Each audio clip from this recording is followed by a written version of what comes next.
We've never been very good at trimming and adding, and if we're right about buying the long-term compounding machines we want to buy, it doesn't make much difference.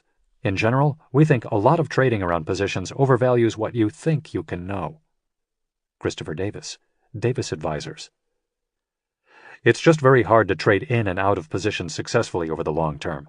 It's only possible when you can have unusually high confidence in the position of your intrinsic value estimate. The most common reason we sell is when we find a better opportunity. That naturally takes us out of some higher valued stocks that might be most prone to a correction. Brian Bears, Bears Capital. We try to take a page from the Weizmann Institute, a leading scientific research center based in Israel. Weizmann has a world-class reputation as a result of their having the largest patent and royalty stream of any academic institution in the world. If you talk to the scientists there, they believe very strongly that their success comes from being able to do their work without having to worry about how their science will translate to commercial profit, even though in the end it quite often does. By focusing on long-term goals, they eliminate day-to-day distractions and are more likely to work through problems that inevitably arise. We want to have a similar mindset. We know our investors are going to worry about their portfolios over short time periods, but we explain to them that we won't. We try to look at short-term market gyrations as nothing more than opportunities to smartly enter or exit a position, subject to valuation and fundamentals. Stephen Romick, First Pacific Advisors. We practice the Taoist Wei Wu Wei, the doing, not doing, as regards our portfolio. We are mostly inert when it comes to shuffling the portfolio around, with turnover that is averaged in the 15 to 20% range. Many funds have turnover in excess of 100% per year as they constantly react to events or try to take advantage of short-term price moves. We usually do neither. We believe successful investing involves anticipating change, not reacting to it. Bill Miller, Legg Mason Funds. We're constitutionally set up to be inactive, following the Warren Buffett idea that you should always judge how you're doing in any given year relative to if you've done nothing. As long as we've made good decisions and our investment cases are intact, that creates a bias for inactivity. Don Noon, VN Capital. One lesson born of experience is that the best course in investing is often to do nothing. Given the propensity most of us have for tinkering, that's a hard lesson to apply in practice. Edward Studzinski, Harris Associates. We have a 5-year average holding period. Particularly in a volatile market like today's, people are trying to zig and zag ahead of every market turn that they're hoping they can forecast with scientific precision.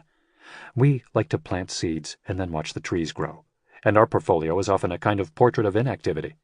That's kept us from making sharp and sometimes emotional moves that we eventually come to regret. Matthew McLennan, First Eagle Funds. We set an upside target for each holding, which is not the maximum expectation we have, but the level at which we reasonably expect to be able to sell in the future. When we're right, we'll generally hold until the shares reach that upside. The reality is that we can't do the level of due diligence we want on each idea, and also turn the portfolio over quickly by constantly trading out good ideas for better ones. So we typically hold companies an average of 5 years. Stephen Romick, First Pacific Advisors. We believe the most important contributor to the long-term investment performance of the companies we own is earnings growth, not a change in valuation. Because growth is driven by earnings high returns on capital and successfully reinvesting cash flow, we tend to be very long-term investors. Our average holding period runs about 7 years in order for this virtuous process to bear fruit. Eric Endy, First Pacific Advisors. To compound returns at a high rate over a long time, it's going to happen because a relatively small number of your stocks go up massively. If we're right on the long-term trends, our bias is to stay with a trade for many years to allow that to happen. We try to avoid getting itchy every time something hits a new high. A stock that goes up a lot over time, by definition, is frequently hitting new highs. John Burbank, Passport Capital. Given the tax implications of selling, the cost of trading, and the challenge of getting 2 appraisals right, John Templeton used to have what he called the 100% rule, meaning the upside should be at least twice as high before swapping out one position for what you consider a more attractive one. We similarly want to improve our position materially when we trade an undervalued business. Mason Hawkins, Southeastern Asset Management. It's always been fairly easy for me to stay focused on the long term, but with 30 years' experience reinforcing the importance of that, it's easier to stay patient. In 2008, that patience didn't serve me so well. When the problem started to get attention, conviction that things would be fine in the medium to long term kept me from trying to time the cycle. In the short term, a lot more selling would have been a good idea. Hopefully that was a 1 in 50-year event. Robert Rabati, Rabati & Company. Buy and hold shouldn't really be a part of a value investor's vocabulary. All we know is price and value. If price meets value, whether in 3 months or 3 years, there's no justification for just sitting there. Charles DeVoe, International Value Advisors. One thing I learned from Tiger Management's Julian Robertson is the concept that there are no holds. Every day you're either willing to buy more at the current price, or if you aren't, you should redeploy the capital to something you believe does deserve incremental capital. I sometimes hear, if my target price is $45, why would we sell at $43? The answer is simple. I believe we have better uses for that capital than getting the last few percentage points in the move from $43 to $45. We distribute every day something we call the Sheet of Shame. It shows our 10 largest losses, cumulatively from the inception of the position, year to date, month to date, and yesterday. It's a way of focusing our attention on what's not working. There are only 2 ways to get something off the Sheet of Shame, which people are eager to do. Either eliminate the position, or increase the position and be right, earning some of those losses back. Lee Ainslie, Maverick Capital. We're paid to measure risk and reward, but evaluating risk and reward is a continuous process, not once a year or once a month. So our percentage holdings of names in our portfolio will run up and down based on relative attractiveness. For example, we may love stock A as a long-term investment. We buy it at the start of the year at $30, and within less than a year, it's up 50%. We're just as excited about the 3 to 5 year prospects today as we were. In fact, probably more so because we've seen that our thesis is on track. But the growth isn't at as reasonable a price now. So in a company like this that we know well, we think it's right by our investors to buy low and sell high as often as possible. It's hard work, and we run up trading costs, but we believe over time it dampens volatility and adds return. And that's our job. Larry Robbins, Glenview Capital. We've taken a more active view since 2008 on adjusting position sizes so they best reflect our level of conviction and return expectations. We're not at all becoming market timers, but we're much less apt today to let a 5% position through appreciation become an 8% position, unless its prospective return has commensurately improved as well.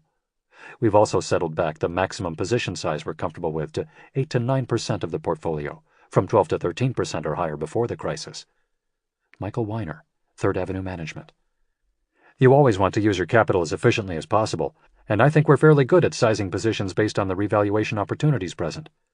A lot of value investors may buy at $20, buy more at $15, and then won't purchase another share all the way to $40 or $50. We're not afraid to buy on the way up. If the probability of being right has gone up, the probability-adjusted return can improve, even as the share price increases. Alan Fournier, Pennant Capital. We generally expect to hold something for a long time in order to realize the value we believe is there. But one thing I learned from SAC Capital's Steve Cohen is to be sensitive to when the market overappreciates something in the short term and to harvest some of your gains. Markets inevitably react to data points that you don't think are truly relevant. Trading around that is a profit opportunity and helps you better manage risk. Robert Jaffe, Force Capital Management. When I started in the business, a stock might move 25 cents if there was a sound reason. Today, there's too much information out there and people are misusing it. This creates short-term valuation extremes, which you should often act on. Buy and hold doesn't make as much sense when stocks are hitting price objectives quickly. If we buy at $10 with a 2-year objective of $15 and the stock reaches $14 within 2 weeks, we're not doing our job if we don't take money off the table to buy another stock with a 30% discount right away. Robert Olstein, Olstein Capital Management. 2008 was really quite profound for me as an investor. It increased my resolve to hold only companies I deeply believe in, because you never quite know when forces outside of your control set off a tidal wave across markets that shakes everything to its foundation. During a crisis, the less conviction you have about something, the more likely you are to handle it poorly, and the more likely the company in question is vulnerable. I have put forever to rest my long-standing profile of never selling anything ever. I'm over that. One outcome of this exercise has been to more pointedly question the enduring nature of the status quo and not hesitate in reducing portfolio holdings when the uncertainty is too high. Thomas Russo, Gardner Russo & Gardner. Dealing with adversity. A key occupational hazard of the value investor's trade is buying into a beaten-down stock that in relatively short order falls another 20 or 25% in price. As longtime value hunter Robert Olstein of Olstein Capital Management puts it, when you buy on bad news, it often doesn't just stop on a dime. There's usually more bad news before things start to turn. You could probably make 20% a year by tapping into my phone line and shorting my initial buys of every stock. That's how good I am at timing. Discerning between timing mistakes and just plain mistakes when something has gone against you is a top-of-mind issue for most successful investors, says Richard Pezina of Pezina Investment Management. Making the right decisions at these moments adds more value, in my opinion, than the initial buy decision. We're going to make another decision when we're down 25% in a position. Did we just completely blow it? Are we right but the market is just insane? Or is it somewhere in between? I believe the biggest way you add value as an investor is how you behave on those down 25% situations. Sometimes you should buy more, sometimes you should get out, and sometimes you should stay put. I've never actually looked, but we probably hold tight 40% of the time and split 50-50 between buying more and getting out. Richard Pezina, Pezina Investment Management. I'm catching a falling sword in almost every situation I'm in, and I'm trying to figure out if it's falling from the 2nd floor or the 10th floor. But my capital base is big enough and my appetite to stay concentrated strong enough that, if warranted, I can patiently, over the course of 3 to 6 months, make the price bottom by buying a little stock every day, even as it's going down. Jeffrey Ubben, Value Act Capital. When a stock moves sharply after an earnings announcement, the question I want the analyst to answer is whether something in today's earnings report impacted the value of the company in 2015. Are we 3 years from now going to look back at today's earnings as a seminal moment in our understanding of the business and its competitive dynamics? That can be the case, but more often than not, what's perceived as a bad quarter doesn't impact the value of the enterprise. That often means adding to existing positions. Win Murray, Harris Associates. My threshold for pain is high as long as I believe I'm still right. Historically, we've made a lot more money on the long side when what we thought we were buying cheap went down another 30% before finally going up. We always buy more if our thesis hasn't changed. Francois Parento, Defense Capital. During difficult periods, we have always been willing to add risk as the rest of the market is removing it by reducing valuations. I remember sitting in my office on October 19, 1987, when the market was crashing and getting a call from Royce & Associates founder Chuck Royce, who was one of my brokerage clients then, asking me what stocks I liked and why. I walked him quickly through 3 or 4 of my best ideas. He asked a few questions that made it obvious he knew these companies at least as well as I did, and then told me to put in orders to buy 10,000 shares of each, with additional buy orders of 10,000 shares for every 1/8 of a point tick down in the price. You can only show that kind of resolve with great conviction in your process and your discipline, which increases every time you come through a tough period successfully. It's that process and discipline that is fully under our control. In the end, that's all you should really worry about. Whitney George, Royce & Associates. We're a long-term, low-turnover manager, so the office routine doesn't change much in bad markets. Outside the office may be a different story, say with respect to sleep patterns and eating habits, but we always say, when the going gets tough, the tough do research. One of my biggest jobs is to keep everyone focused. Don't stare at the red numbers on the screen. Call companies, call industry contacts to hear what's really going on. Dig for new ideas, and just look to take advantage of the volatility. Jeffrey Bronchick, Reed, Connor, and Birdwell. My mistake in 2009 was that in March, when I should have been buying, I felt things were completely unraveling and started selling my longs and increasing my shorts. I've spent my career trying to think only for myself, and in this instance I was so influenced by the external world that I blew it with the type of market call I rarely make. All I wanted to do was take risk off the table, when what I should have done was cancel my Bloomberg subscription and focus on the businesses of the companies we owned. That would have been a far better use of my time. Carlo Canal, Canal Capital. It's the bias of the information age that people feel isolated when they're not in touch with what's going on. To me, it's a good discipline to often say, I don't really care what goes on in the market today. When you do that, you can actually get something useful done. Even something simple like saying you'll only answer emails in the morning, at lunch, and at the end of the day sometimes can go a long way toward avoiding unhelpful distractions that tend to arise. We're very big on what we call battle plans, in which we map out how we'll behave at various price points in the market. John Templeton used to talk often about taking that kind of pre-commitment down to the level of individual securities. Because you've already decided what you should be doing, it allows you to focus your attention in a very useful way when the market is falling to pieces. James Montier, GMO. We have periodic devil's advocate reviews of all our large holdings, and a separate analyst is charged with presenting the negative case. It's more than a debate society. The devil's advocate should genuinely believe the negative argument is the right one. We obviously make plenty of mistakes, but that discipline helps us reduce the frequency and severity of them. In investing, that's half the battle. Edward Studzinski, Harris Associates. If an individual position decreases by 10% from our cost, we conduct a formal review. The focus is on understanding why something has gone down. If the reason is that the sector is down or pessimism over a short-term trend has increased, we'll typically buy more if we believe the story is still intact. If the reason the stock is down makes our thesis wrong, we'll sell. What happens more than I think people are willing to admit is that we have no real idea why the stock is down, which is a problem. There's no pat answer for those situations, but we're apt to sell when that happens as well. Christopher Grisanti, Grisanti, Brown and Partners. A guideline that's helped us control risk is to require a full reassessment of our investment thesis when we've marked down a company's intrinsic value by roughly 15% or more. If you have to mark down intrinsic value, you probably made a mistake somewhere. The question is whether what caused the mistake is long or temporary, which deserves a fresh look. Steve Morrow, New South Capital. We have a rigid rule that if a position is down at least 15% from our cost, we force ourselves to either buy more or sell. Human nature in such situations is just to hold. But if our conviction on the idea is intact, we're happy to see it down 15% so we can buy more. If that isn't the case, we'll sell. The down 15% positions in a portfolio aren't great, but they're manageable. What we want to avoid are the down 15% ones that turn into down 40% ones. That's where you really start to blow a hole in your capital that's hard to get out of. Joe Wolf, RS Investments. For stocks going against us, we also have 3 triggers that force a decision. If a stock moves 20% or more against us on a trailing 45-day basis, if a long costs us 25 basis points in a month, or if a short costs us 15 basis points in a month. It's almost never a surprise when something gets flagged, but we force ourselves to decide whether this is a great opportunity or whether we've made a mistake and should move on. The majority of the time we end up adding to the position. Steve Galbraith, Maverick Capital. We don't have many rules, but when a stock is down materially relative to its peer group, we assign another analyst to formally review it and then force ourselves to buy more or get out.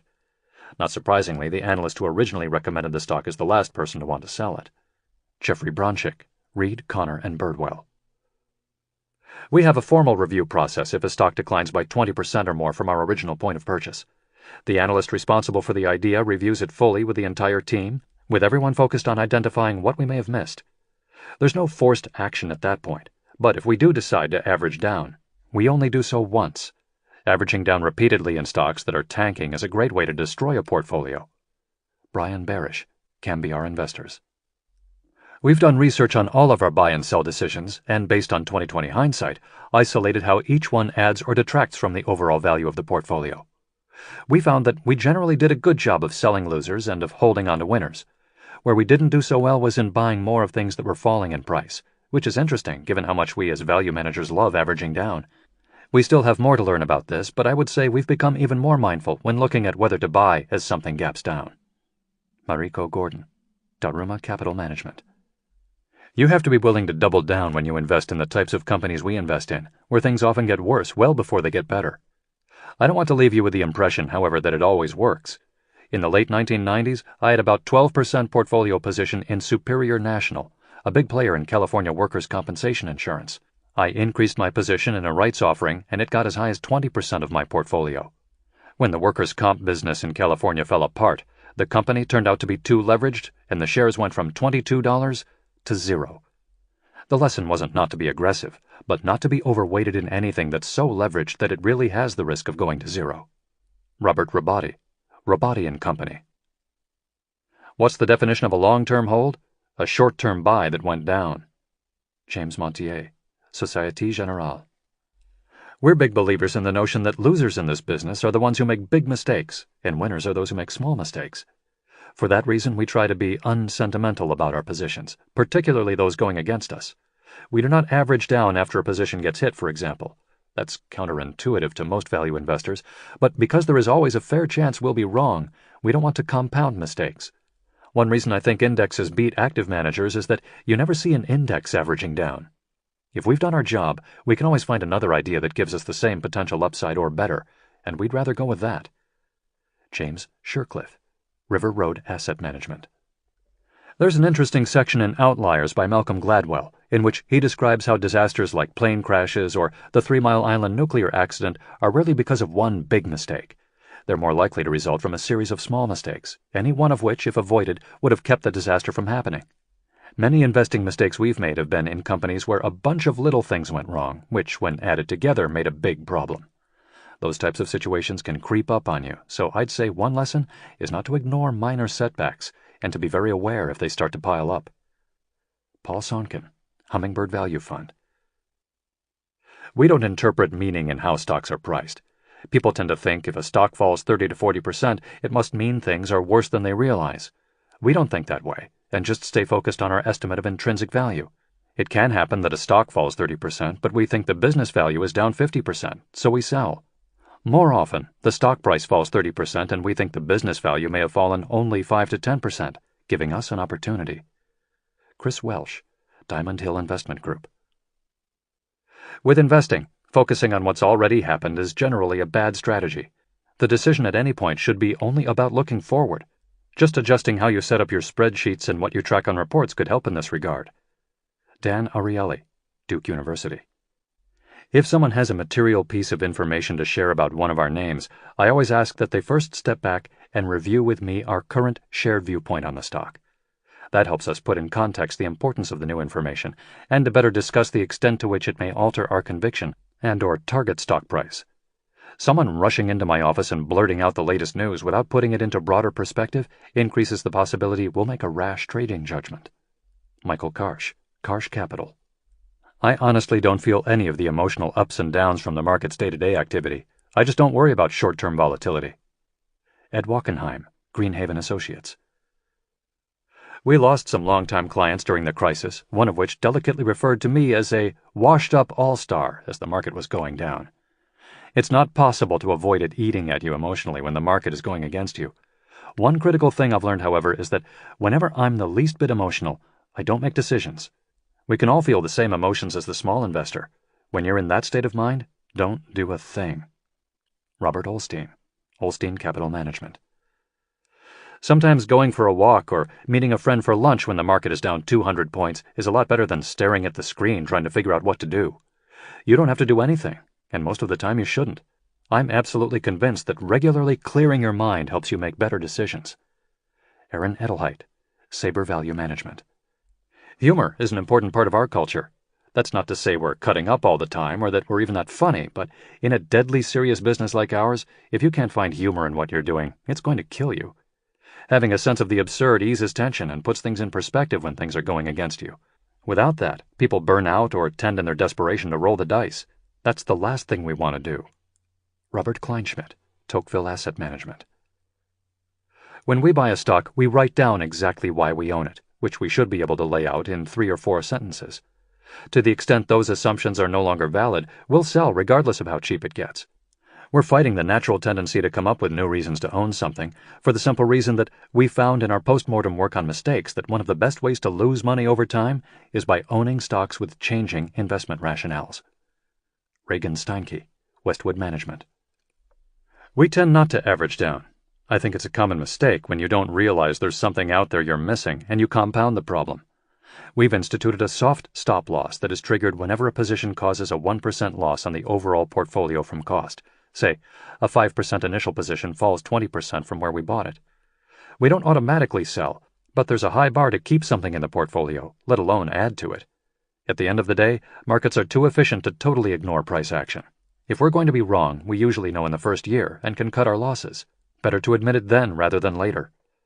Stephen Goddard, The London Company.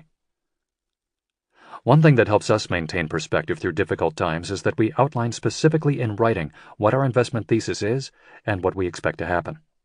If what is happening with the business is in line with our thesis and expectations, that gives us the confidence to stick with something or buy more if the share price tanks. If subsequent events indicate our original thesis is wrong, we make every attempt to ignore the temptation to keep a stock because it's so cheap, or because we can come up with new reasons to own it. That rarely works out well. Edward Marin, Thornburg Investment Management.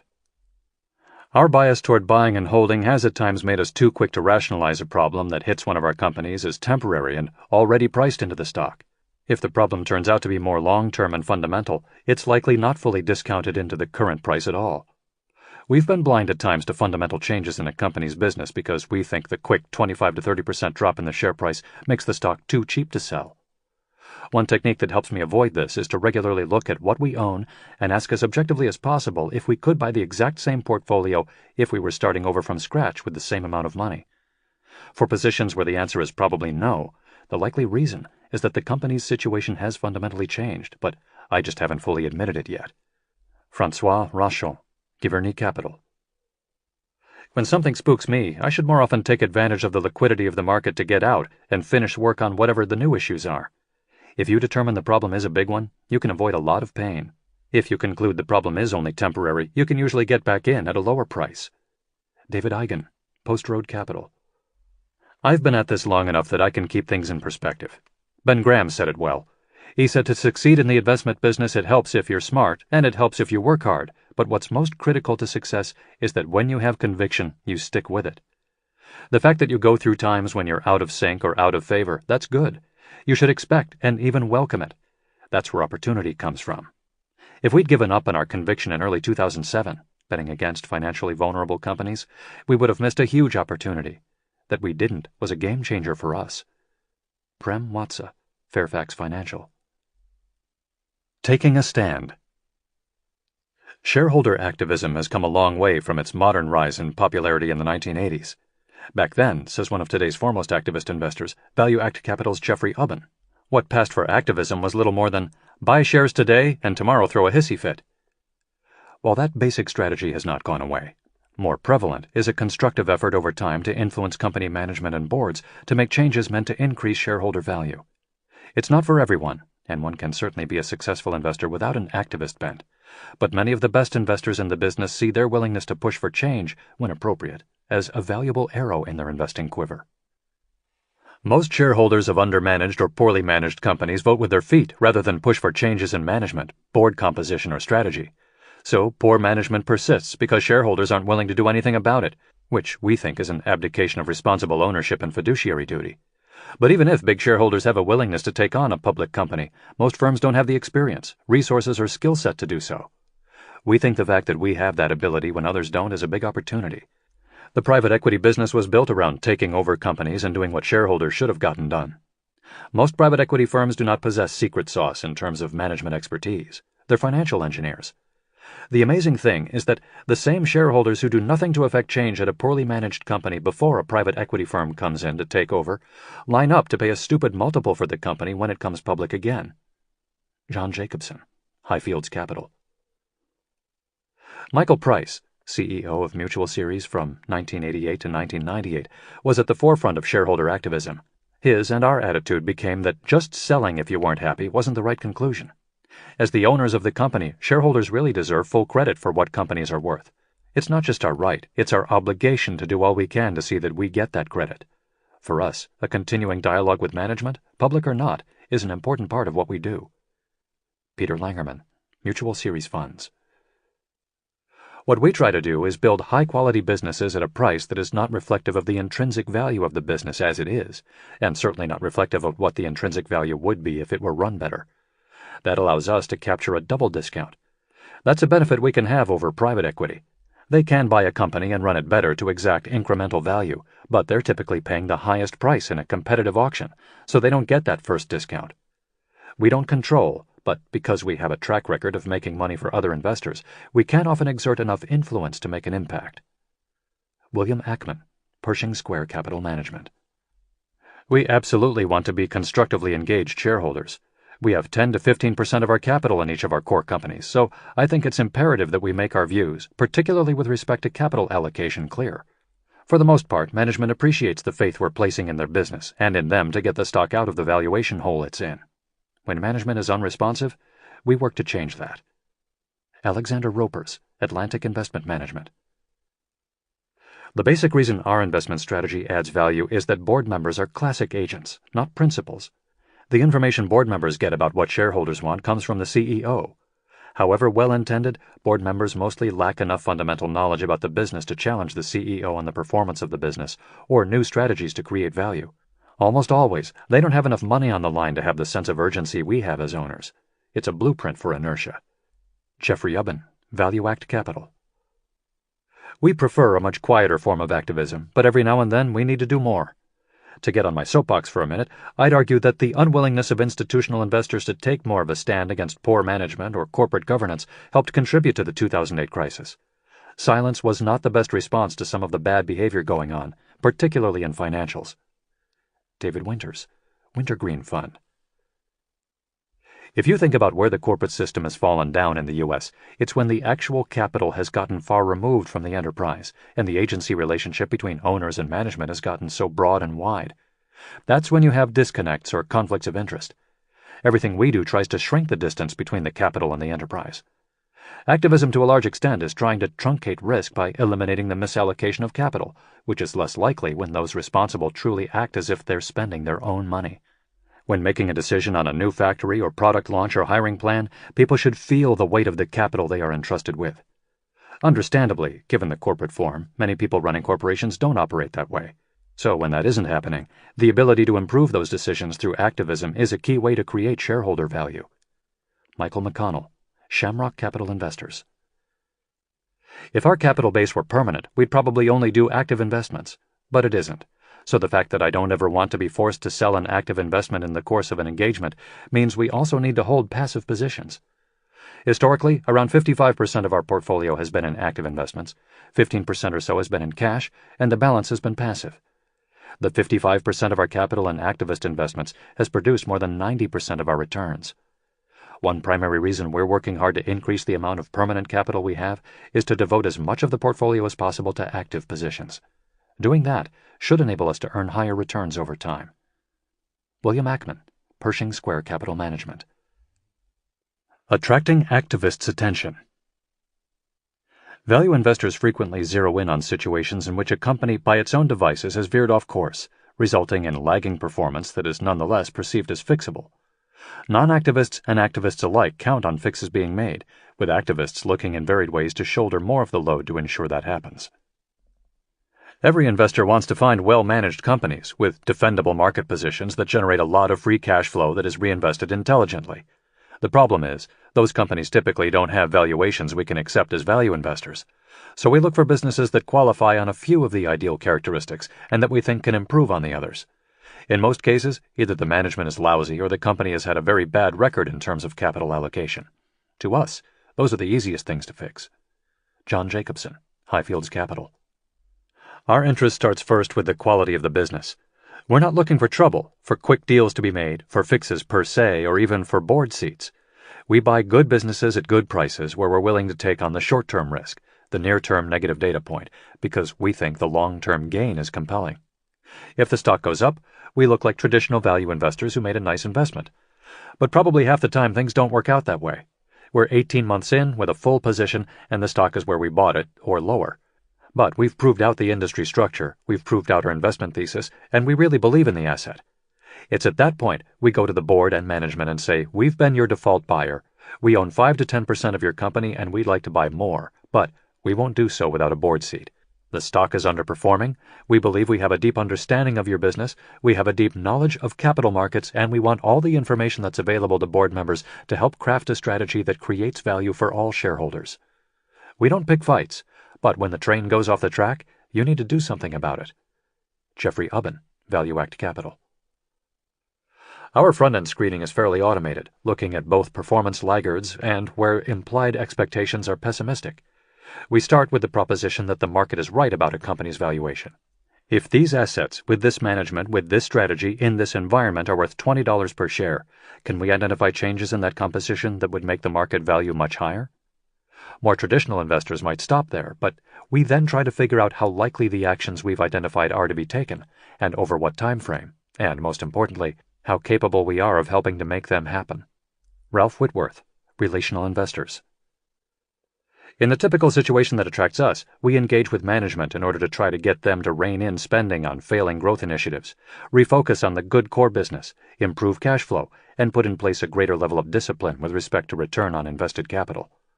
Jeffrey Smith, Starboard Value. If I learned anything as a management consultant, it was the importance of identifying where a business has its greatest competitive advantage and then focusing the growth and development of the business on that nexus of advantage. Companies consistently lose sight of that for a variety of reasons, often resulting in what we call de-worsification. It's a very common issue for us. People issues are also common. These are very difficult decisions for companies to make, often involving many subjective and emotional variables. When necessary, we try to bring a reasonable and rational approach to difficult situations that need to be made on both hiring and firing. As market time horizons continue to shrink, the patience we'll demonstrate to companies that are disappointing us has been similarly telescoped. We're not rude or abusive, but we are expressing our points of view and building coalitions to drive change earlier, more frequently, and perhaps more forcefully than we have in the past. David Nierenberg, D-Cubed Family Funds. Invariably, the companies we zero in on have poor corporate governance, but we're far more interested in how the board makes decisions than in the tick-the-box governance items like whether they have a poison pill or a staggered board. Not enough boards think of themselves as shareholder representatives. That particularly manifests itself in setting compensation plans, which don't focus enough on return on investment and often just reflect what management wants rather than what true shareholder representatives would require. In virtually all of our companies, compensation is a central topic of discussion. Ralph Whitworth, Relational Investors. Our preference would be to have a constructive conversation with management, leading to a positive resolution. I don't think going immediately for the jugular, as some other activists do, is the best way to succeed. If you embarrass people and attack them personally, you're much less likely to have a rational discussion. But we've made it clear that we aren't going to go away. Phil Goldstein, Bulldog Investors. Activists need the capital base, experience, and credibility to follow through by buying the company or going on the board to help fix it, if steps aren't being taken to address their concerns. You need to be more than a yeller and a screamer whose biggest asset is that you don't care what anybody thinks about you. Jeffrey Ubben, Value Act Capital. There is growing sentiment that a shareholder perspective in the boardroom is helpful, which was not the case 25 years ago. I'd like to think we've moved past the corporate raider phase and that most activism today is done professionally, with the interests of all shareholders in mind. Companies have also increasingly realized how unproductive it is to resist shareholder input. When activists show up, management for the most part behaves responsibly and respectfully. That results in healthy, constructive dialogue about how a company should operate. That type of dialogue is absolutely in the best interest of all shareholders. Jeffrey Smith, Starboard Value. There's a certain trendiness to activism driven by the fact that the opportunities for activism aren't always there. In the 1980s, you heard a lot about it, but then as valuations changed in the 1990s, you didn't hear much about it at all. Now it's popular again, but we've always considered a willingness to be active as just another weapon in our arsenal. Barry Rosenstein, Jana Partners. I will say that I have in the past fallen into what I call time traps, where I've spent too much time trying to resolve problem investments. We will pick our battles, but usually we're better off helping our best investments maximize opportunities than trying to perform brain surgery on dogs. David Nierenberg, D-Cubed Family Funds. One mistake we made with our investment in Borders Group was taking an active role at the company's request. Given the direction the industry was heading and how hard it was to make anything happen, it wasn't worth the time and energy. Paraphrasing Warren Buffett, when you find yourself in a sinking ship, sometimes the best thing to do is switch boats rather than keep bailing. William Ackman, Pershing Square Capital Management. We prefer to avoid public confrontations with management for three main reasons. First, we're a young enough company that I don't want to run the risk of our entire reputation being tied to a public battle with this or that company. Second, we've greatly benefited as investors from forming partnerships with our portfolio companies. We want to maintain that same access, which requires that even when we sit across from management, they understand we're a constructive force and not a potential headache. The third thing is just from a legal perspective. Being an activist is very time-consuming and expensive. Activists are, generally speaking, well-researched and well-informed in their positions, and most of the time are fundamentally right. They may have an issue with the free riders benefiting from their work, but the good ones are doing everyone a service.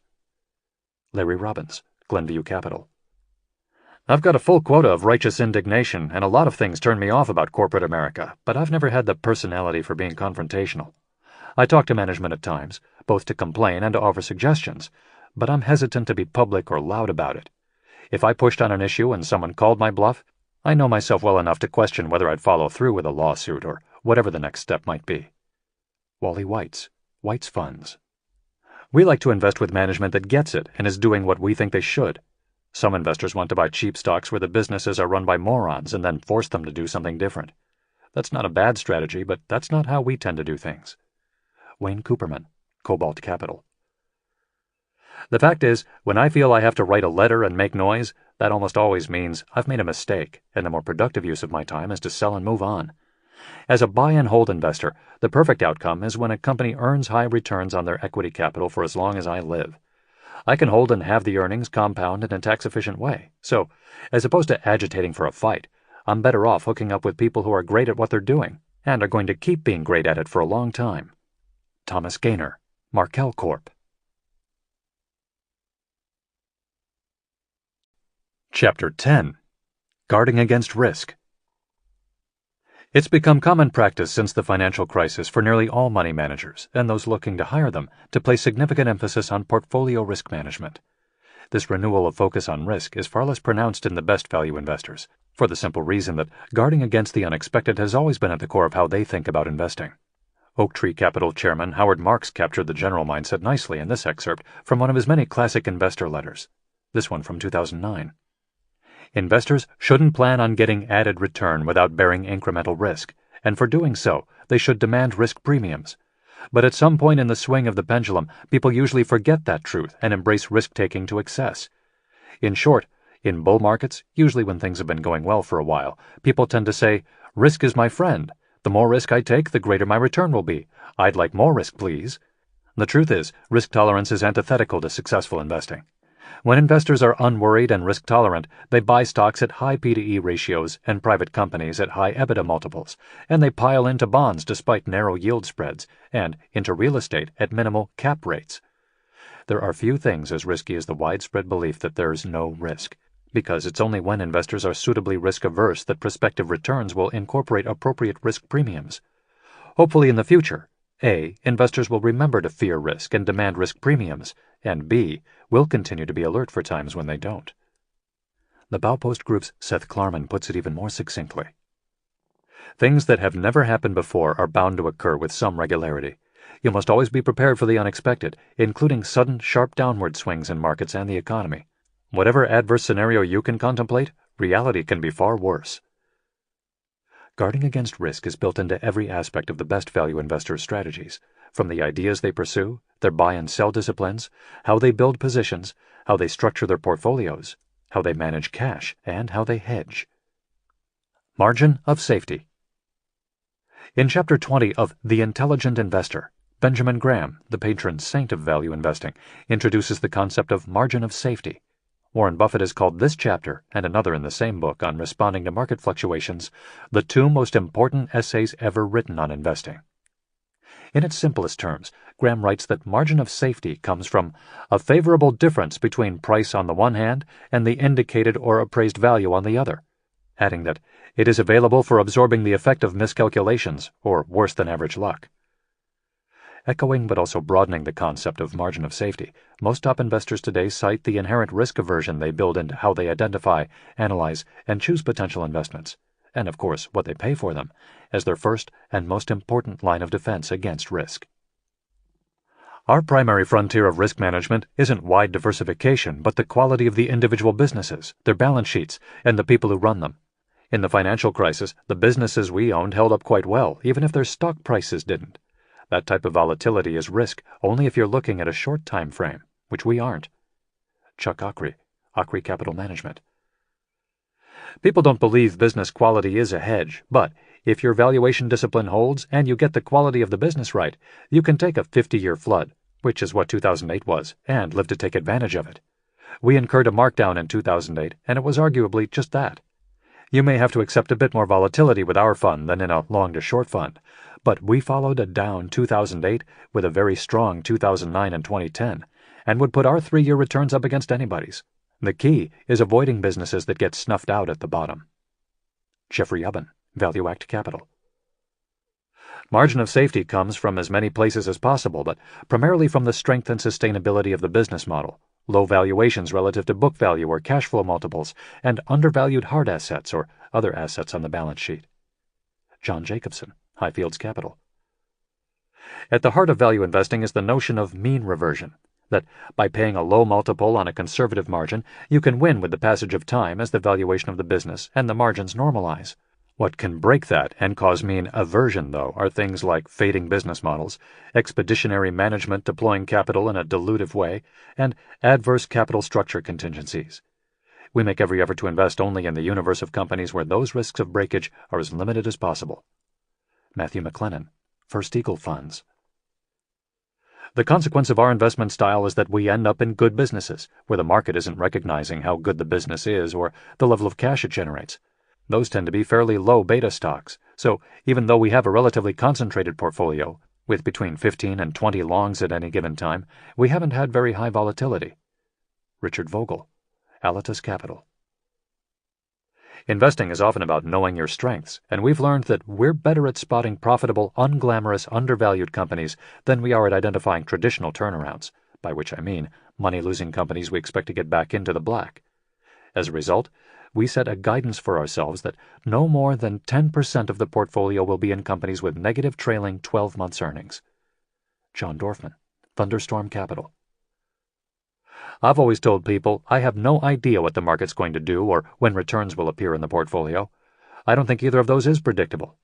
The best we can do today is to focus on companies with balance sheets to weather a credit-constrained world, business models that will be around for years to come, and valuations that are cheap enough to make the wait for recovery worthwhile. That's what we can control. The rest of it takes care of itself. Andrew Jones, North Star Partners. Our primary defense against risk, though, is to only buy companies that generate or are about to generate excess free cash flow after capital expenditures and working capital needs. When problems develop, and they will, free cash flow companies don't have to take on short-term strategies that are not in the long-term best interests of the company to survive. They can make strategic acquisitions when others cannot. They can buy back their stock and raise dividends. They also often tend to be the companies that get acquired. Robert Olstein, Olstein Capital Management. Given our number of holdings, 30 to 40, and our low turnover, we can devote 10 times the amount of time some others can spend on any given position, which means we should know the business better, reducing the possibility that things are going to hit us from left field. That depth of knowledge, combined with the quality of the businesses we want to own, is our primary risk management tool. Eric Endy, First Pacific Advisors. Long periods of prosperity tend to breed overconfidence on the part of investors, which leads to a misassessment of risk. During times of excess, we concentrate on reducing risk by holding uniquely strong companies. Ed Wachenheim, Greenhaven Associates. The most important way we manage risk is to avoid situations where credit risks can overwhelm the story. We'll take the risk that our assumptions about the business turn out to be wrong in fact or in timing, but we want to minimize the risk that value is destroyed or the story doesn't even get a chance to play out because of a balance sheet crisis. If you put our portfolios against those of other value managers, we're typically in the lowest decile in terms of aggregate debt-to-equity ratio. Brian Barish, Cambiar Investors. After learning some hard lessons during the first financial crisis, we instituted a rule that any ratio of total assets to shareholders' equity above 2.5 to 1 is an exception, which doesn't automatically mean we won't buy it, but each individual position size will be limited, and we won't ever have more than 10% of the portfolio in such exceptions at one time. That's nothing more than a recognition that when you're wrong with a leveraged business model, the hit to the stock price can just be too fast and too damaging. Robert Olstein, Olstein Capital Management. Building a position. One way savvy long-term investors look to mitigate risk is by being in no rush to establish what they consider a full position in a new idea. That the share price can run away from them before they are fully invested is an irritant most are more than willing to accept. A full position is 8 to 10% of the fund's assets, but we typically work our way there over 3 or 4 tranches. At each step, we're either gaining more confidence in the valuation and our ability to make a difference, or we're not. For example, we generally don't meet with companies until we own a stake, so that's the first step once we've taken a position. As we gauge their response and validate with them and elsewhere how we're looking at valuation, we'll either sell, buy more, or sit on it to gather additional information. Working into positions this way helps manage risk. Ralph Whitworth, Relational Investors. We often take R&D positions in stocks before completely finishing our research. Action adds a sense of urgency to the work. There are so many things to look at in this business that things can fall through the cracks unless you force yourself to focus. Having capital on the books does that. When we find out the company's a bad business partner, there are structural industry issues we didn't know about, or maybe there's an earnings miss we decide isn't a short-term event, then we'll sell. But if every step of the way you get more excited by what you uncover, those are the companies that become 5%, 6%, 7% positions in the portfolio. Ricky Sandler, Eminence Capital. We like to live with smaller investments in a company for 3 to 6 months before making a full commitment. It gives us an opportunity to ever better understand the company and its business, while getting to know the management and whether we're all on the same page. Sometimes the stock pops quickly and the valuation gets too high, or we lose some conviction in the attractiveness of the business, or it becomes clear that management and or the board is not interested in developing a positive relationship. We very infrequently purposely pick a fight, so we'll just move on. Our goal is that by the time we're ready to commit to taking a 10% plus stake in a company, we know the business cold and have bonded with management so that we're really in it together. Jeffrey Ubben, ValueAct Capital. Given that we're often buying into the teeth of a storm, it's rare that we feel we have to establish a full position right away.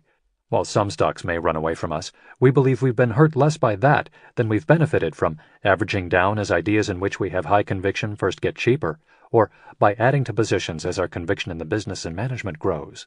Peter Keefe, Avenir Corp. After taking a relatively small position, we'll look to further establish our relationship with the board and management, which should allow us a deeper understanding of both the organization and the business. Management will say the business is going to do this based on how they're managing it, and if that happens, that's helpful, and if it doesn't, that's also interesting. The analytical process is highly iterative, which we consider a key way to manage risk. Jeffrey Ubben, ValueAct Capital. I've never been so disciplined that I hold off buying until 100% of the work is done. A workbench position gets built into a core position only when we have little or no question about the business, people, and reinvestment opportunities. It takes time to learn how the business model really behaves, and I've also found that it usually takes a long time to understand when management is really good. Many of the times I thought I knew right away, I was dead wrong. Chuck Akre, Akre Capital Management. Cash management. How much cash an equity investor can hold in his or her portfolio is often limited by the terms of engagement agreed upon with investors. When that's not the case, opinions still vary widely among top investors on the extent to which cash is a valuable risk mitigator, or even a strategic asset. We don't manage our cash balance in a strategic way. Part of that is a business decision. People hire us because they believe we know how to find great unloved companies, not because we're clever going in and out of cash. Part of it is also just realistic.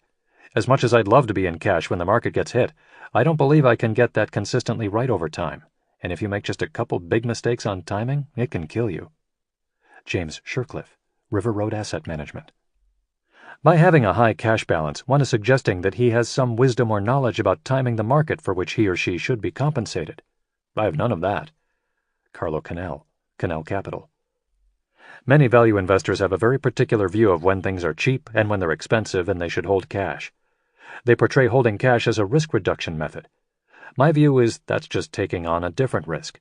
You're betting there is going to be a regular cyclicality and things are going to get cheap again and you're going to be able to buy them.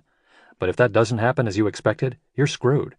You'll end up like the guys that have been bearish for 20 years and don't have any assets anymore. Bill Miller, Legg Mason Funds. We have opinions on overall risk that impact what we own, but we never have an opinion on the market. I've always found enough companies that meet our standards, so we remain more or less fully invested.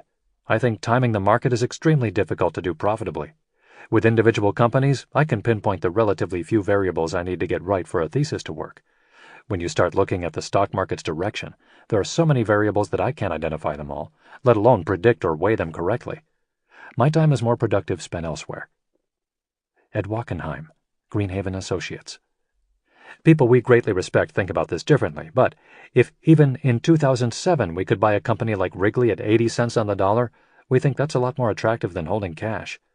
We were getting a substantial free cash flow coupon, a strong balance sheet with net cash, and bottom line earnings growing at double-digit rates. The way we look at things, even at 80 cents on the dollar, we'd expect a rate of return on something like that in the mid-teens annually. And that was available in, across the board, the priciest market I've ever seen.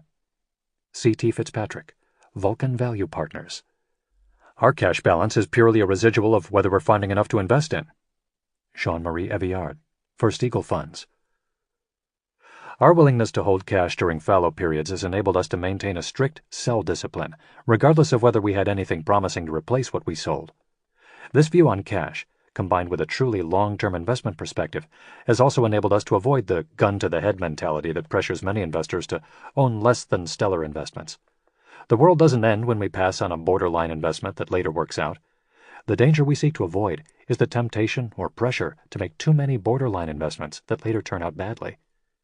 Seth Klarman, the Baupost Group.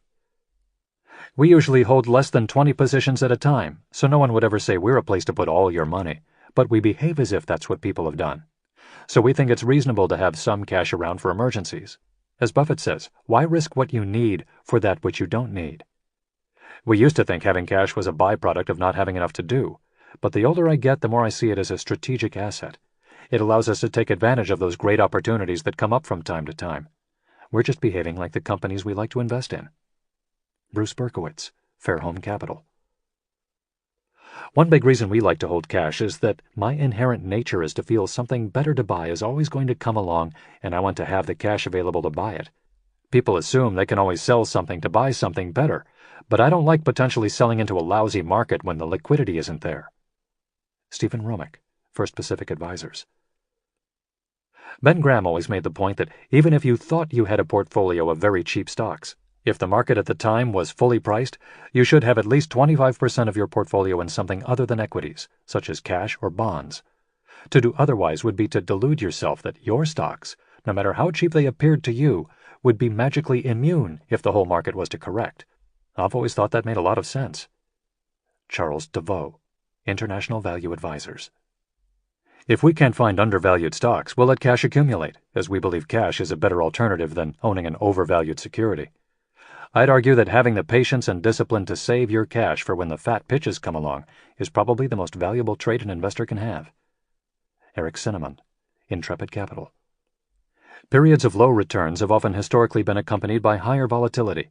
That scares investors away, but volatility in a low-return world is a blessing for us because there's more opportunity to buy low and sell high. That's one main reason we have 15% of our portfolio in cash, so we can pounce when volatility results in individual stocks being shot down excessively. Charles DeVoe, International Value Advisors. When I was first starting out in the business, you could be more or less fully invested all the time. If there was a downturn in the industrial sector, you could sell the utilities you own that were doing well to buy the beaten-down industrials. In today's market, everything goes up and down at the same time, so you don't have stocks going up to sell in order to buy the bargains. The best way to take advantage of a big market correction, then, is to have cash. In a normal time, we'll keep around 10% cash on hand for liquidity purposes. Given the state of the world today, we're closer to 20%. We'll miss some profits when valuations are running high and we're raising cash. That's just not something we've ever worried about. Dennis Delafield, Delafield Fund. Midas Touch. Holding gold or other precious metals in one's portfolio as a hedge against macroeconomic risks is a common tactic among value investors, one that engenders, however, a good deal of debate. Gold is a logical alternative for those worried about government's ability to manage their finances. If Western political leaders adopt practices which result in devalued currencies, large budget deficits, and rising inflation, gold to us represents a pretty decent store of value relative to currency alternatives. Robert Kleinschmidt, Tocqueville Asset Management. After the financial crisis, we decided we needed to do a little bit more macro investing, hedging for potential strange outcomes within the system. Having a material stake in gold has been one primary way we've done that. David Einhorn, Greenlight Capital. There is a survivalist aspect to having such a big stake in tangible assets. As long as governments show such a low regard for policies that support the real value of paper financial assets, investing in precious metals is about the only way to guarantee the preservation of your wealth. Eric Sprout, Sprout Asset Management. We don't look at gold as a commodity, but as a form of insurance against what Peter Bernstein calls extreme outcomes. In most circumstances in which worldwide equity markets would go down, and not just for a week or two, the price of gold would go up, providing a partial offset to the hits we've taken in our equity portfolio. We don't have a blind commitment to gold. The time may come when we think the insurance premium is too expensive, or we'll decide that the insurance is no longer required. Jean-Marie Eviard, First Eagle Funds. Gold kind of scares me because very often the people involved with it seem to be slightly insane. My other problem is I don't know how to value it. Unlike an equity that supposedly has cash flow attached to it, or unlike a bond that has a coupon, gold isn't worth anything intrinsically beyond what somebody is willing to pay for it. I have ended up buying it, however, because I concluded it offered opportunity under two extreme outcomes. If the world went into deflation, then gold would act as a store of value while the financial system disintegrated. On the other side, we know people use gold as a store of value during inflationary times, particularly in a world in which you're seeing competitive currency devaluations. James Montier, GMO. You could take all the gold that's ever been mined and it would fill a cube 67 feet in each direction. For what that's worth at current gold prices, you could buy all, not some, all, of the farmland in the United States. Plus you could buy 10 ExxonMobils, plus have $1 trillion of walking around money. Or you could have a big cube of metal. Which would you take? Which is going to produce more value? Warren Buffett, as quoted in Fortune. Hedging bets. Beyond more common risk mitigation methods such as diversification, holding cash, and owning gold, there are an ever-increasing number of strategies, under the broadly defined rubric of hedging, that investors can use to guard against general or specific risks in their portfolios. We focus here primarily on one of the more hotly debated of such strategies, the willingness to short individual stocks and indexes. While some market observers and practitioners consider shorting to be the devil's work, others can't imagine their portfolios, or the market in general for that matter, functioning well without it. To short or not to short? Shorting stocks obviously isn't for everyone and brings with it some unique challenges, not the least of which is unlimited risk of loss on any given position. Both avid proponents and opponents of the practice tend to agree on one thing: it's very difficult to do well. Without having a commitment to the short side, it's difficult to be offensive when you should be. The highest return opportunities are available when markets are in free fall, but if you're getting shelled, you may not have the emotional conviction to be aggressively opportunistic, and you may not even be able to do it because of redemptions. Being able to be offensive when everybody else is defensive, in and of itself, can yield excess returns. A second element is that as true committed short sellers, we have to be immensely skeptical, and skepticism is a terrific quality in a value investor. A key reason for our success is that we have a high batting average on the long side. We're better at avoiding mistakes because we're very attuned to those situations where value gets destroyed, or where it isn't really there in the first place, say because of phony accounting. Ricky Sandler, Eminence Capital. Our view is that short selling may not in most years be worth the time and effort you spend on it, but you do it precisely for those years like 2008, when shorting not only offsets on your longs, but also produces capital that allows you to average down on the long side. A lot of people in 2007 gave up on short selling because it hadn't been particularly productive for a few years. In retrospect, that should have been an excellent sign something bad was going to happen. Given all the stylistic differences of value investors, it's easy to forget sometimes what value investing is all about, which I would argue is margin of safety. That margin of safety doesn't just apply to your individual ideas, but also to how your portfolio is put together. The goal should be that in the middle of a storm that puts all the less seaworthy boats at the bottom of the ocean, your boat, battered as it may be, makes it back to shore. Short selling helps you do that. Zeke Ashton, Centaur Capital. Both our shorting and activism have done a good job for us in tempering the downside. No one likes going through a crisis, but our shorts and some activist longs that moved independently of the market in 2008 kept us way ahead of the market and better able to respond to opportunities as they were created. On top of that, I think shorting is intellectually challenging and plays a valuable role in the markets. William Ackman, Pershing Square Capital Management. I believe the irrationality in the market generally tends to be more focused on the long side. As a result, I think that overall there are more incorrectly priced short opportunities than long opportunities. I also just consider shorting to be more intellectually stimulating. Like a lot of things in the markets and in life, the more intellectual argument is usually the negative one. There's something very satisfying about nailing an overpriced security. Robert Jaffe, Force Capital Management. We short because I think it is the most prudent way to manage a portfolio, from a risk perspective, and because I believe the key to successful long-term investing is to avoid losses. We also short because in certain subsections of the market, it's easier than buying stocks. There are always classes of companies that are dying. If you really track the mortality rates of companies, you'd conclude that the market does not have the upward bias everyone thinks it does. The market is actually a carefully pruned garden. Carlo Canal, Canal Capital. We think shorting makes us better analysts. Charlie Munger says you really understand a company when you can articulate the negative scenario better than the person on the other side of the trade. We also think that from a business standpoint, if you've done all the work and conclude the negative scenario is most likely to play out, it makes a lot of sense to be able to short. Rick Dillon, Diamond Hill Investment Group. How would you judge an investing strategy with the following fundamental economic characteristics? 1. Limited potential returns but unlimited potential losses. 2. Skyrocketing competition. 3. Tax inefficiency. 4. Aggregate net losses over its history. 5. The elimination of significant source of income in recent years. 6. risk of asset repossession at creditors' whim. Having spent 15 years of my career doing nothing but short selling, with periods of great prosperity and other periods of fast, painful losses, I can argue with some authority that, as an investment strategy, shorting suffers from each of these characteristics of a bad business. Joseph Feshbach, Joe Feshbach Partners. We dabbled in shorting early on, thinking we should take advantage of the bad companies we uncovered as well as the good. In reviewing our shorts after our first year, we found that in each case we would have made money if we'd actually closed out the positions, but we hadn't. We were good at identifying the short ideas, but were terrible at trading them. Our batting average was just so much better with our longs that we decided we shouldn't devote the time to the shorts. James Vanasek, VN Capital. One general mistake we made in starting our firm was that we told ourselves that we should be hedging against macro concerns when that wasn't really our expertise. Short positions were never going to be a big part of our portfolio, but they took up an inordinate amount of time and added an inordinate amount of stress. James Clark, Clark Bennett, LLC. We do some shorting, but very little. The problem is that shorting requires timing, which isn't my greatest strength. I would guess that for all the shorts we've done over the past 25 years, we're at about $0 profit on them.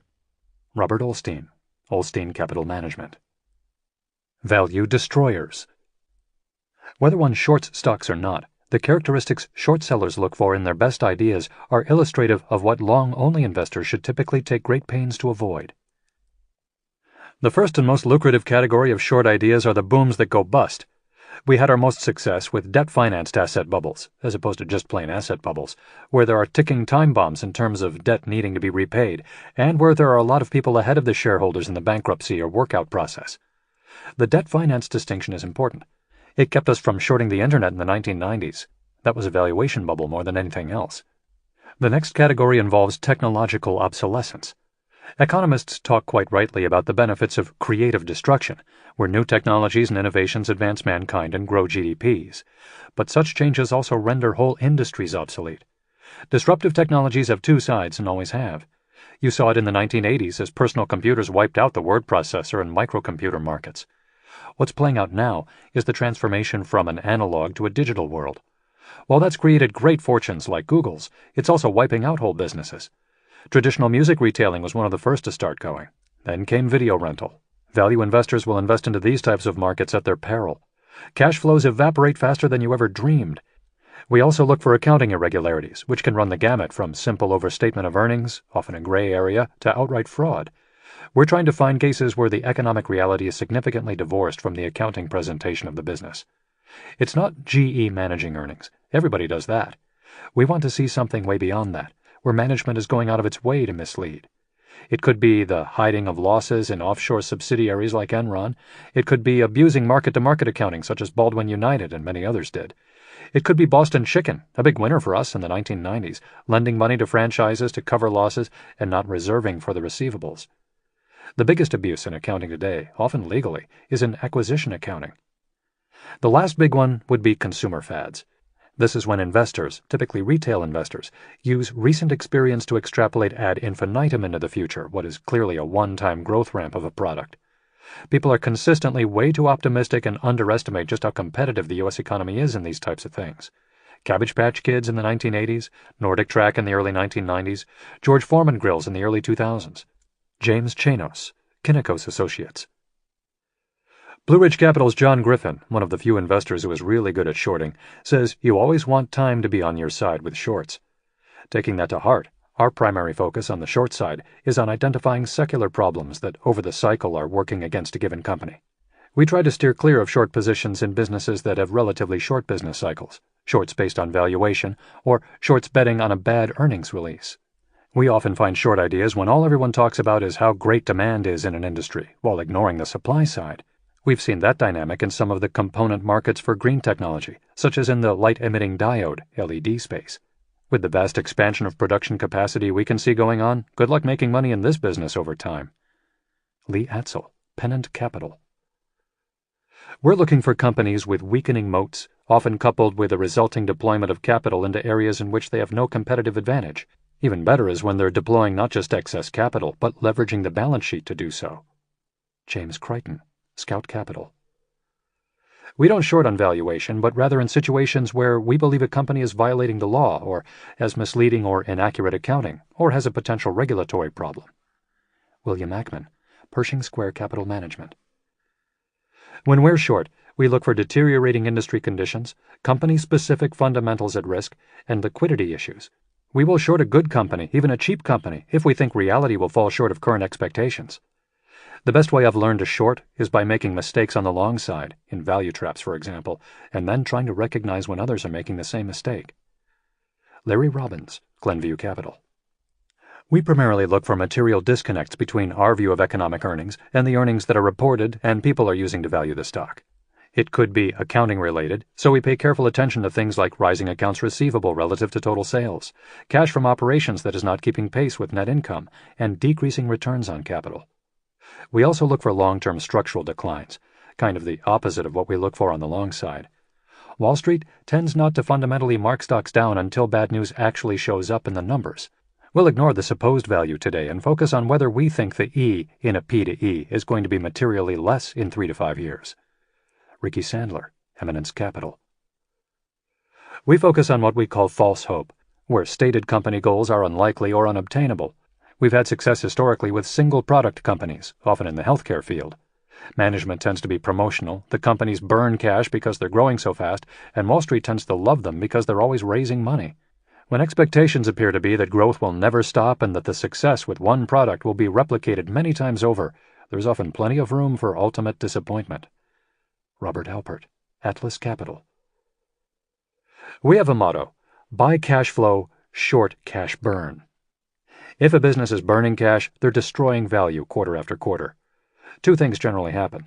They have to recapitalize on unfavorable terms, which is good for us as short sellers, or they can't get financing, which of course is nirvana for us as short sellers because stocks then usually go to zero. Zeke Ashton, Centaur Capital.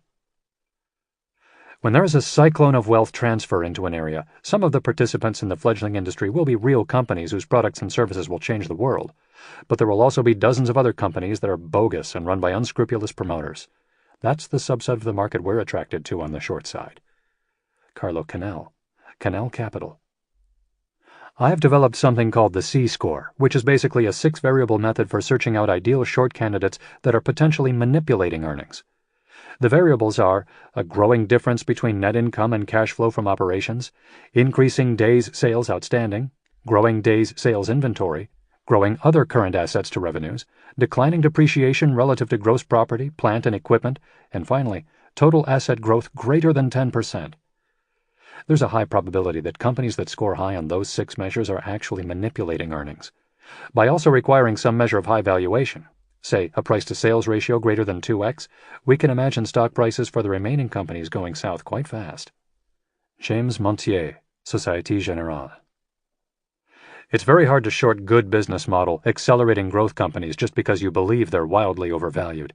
You don't often hear of investors making their fortune by shorting something like Google or Amazon. For value investors in particular, it's better to stick on the short side to broken business models, fads, and frauds. There are usually enough of those to go around. Glenn Tongue, T2 Partners.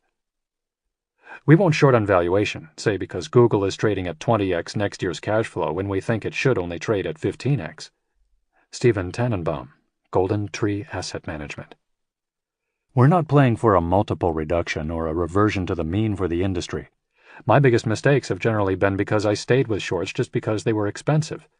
The multiple game is a dangerous one. Valuations can be crazy and stay crazy. We typically want to see something already or soon to be going very wrong. Our best shorts in the past 10 years, in fact, have been more in low multiple companies, where we believed the earnings were illusionary. James Chanos, Kinnikos Associates. One thing we like to do on the short side is to wait to see things start to break down before we get involved. Once something starts to crack, there will still likely be plenty of disagreement, reflected in the stock price, on whether or not the business is really broken. Alan Fournier, Pennant Capital. I guarantee that in every great blow-up there has been at least one big-name investor involved all the way down. Don't stop your work on the downside because you can't imagine so-and-so owner making a mistake. It happens all the time. James Chanos, Kinnikos Associates. Portfolio hedging.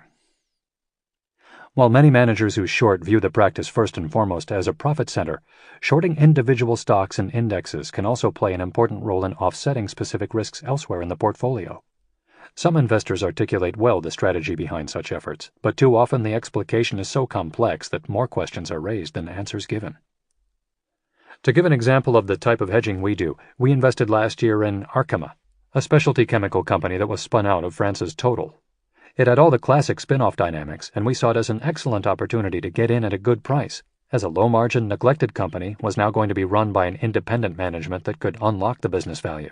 At the same time, though, we didn't want to be exposed to a cyclical downturn in the chemicals business, so we shorted a basket of European specialty chemical companies that had twice the margins of Arkema, and were trading at higher valuations.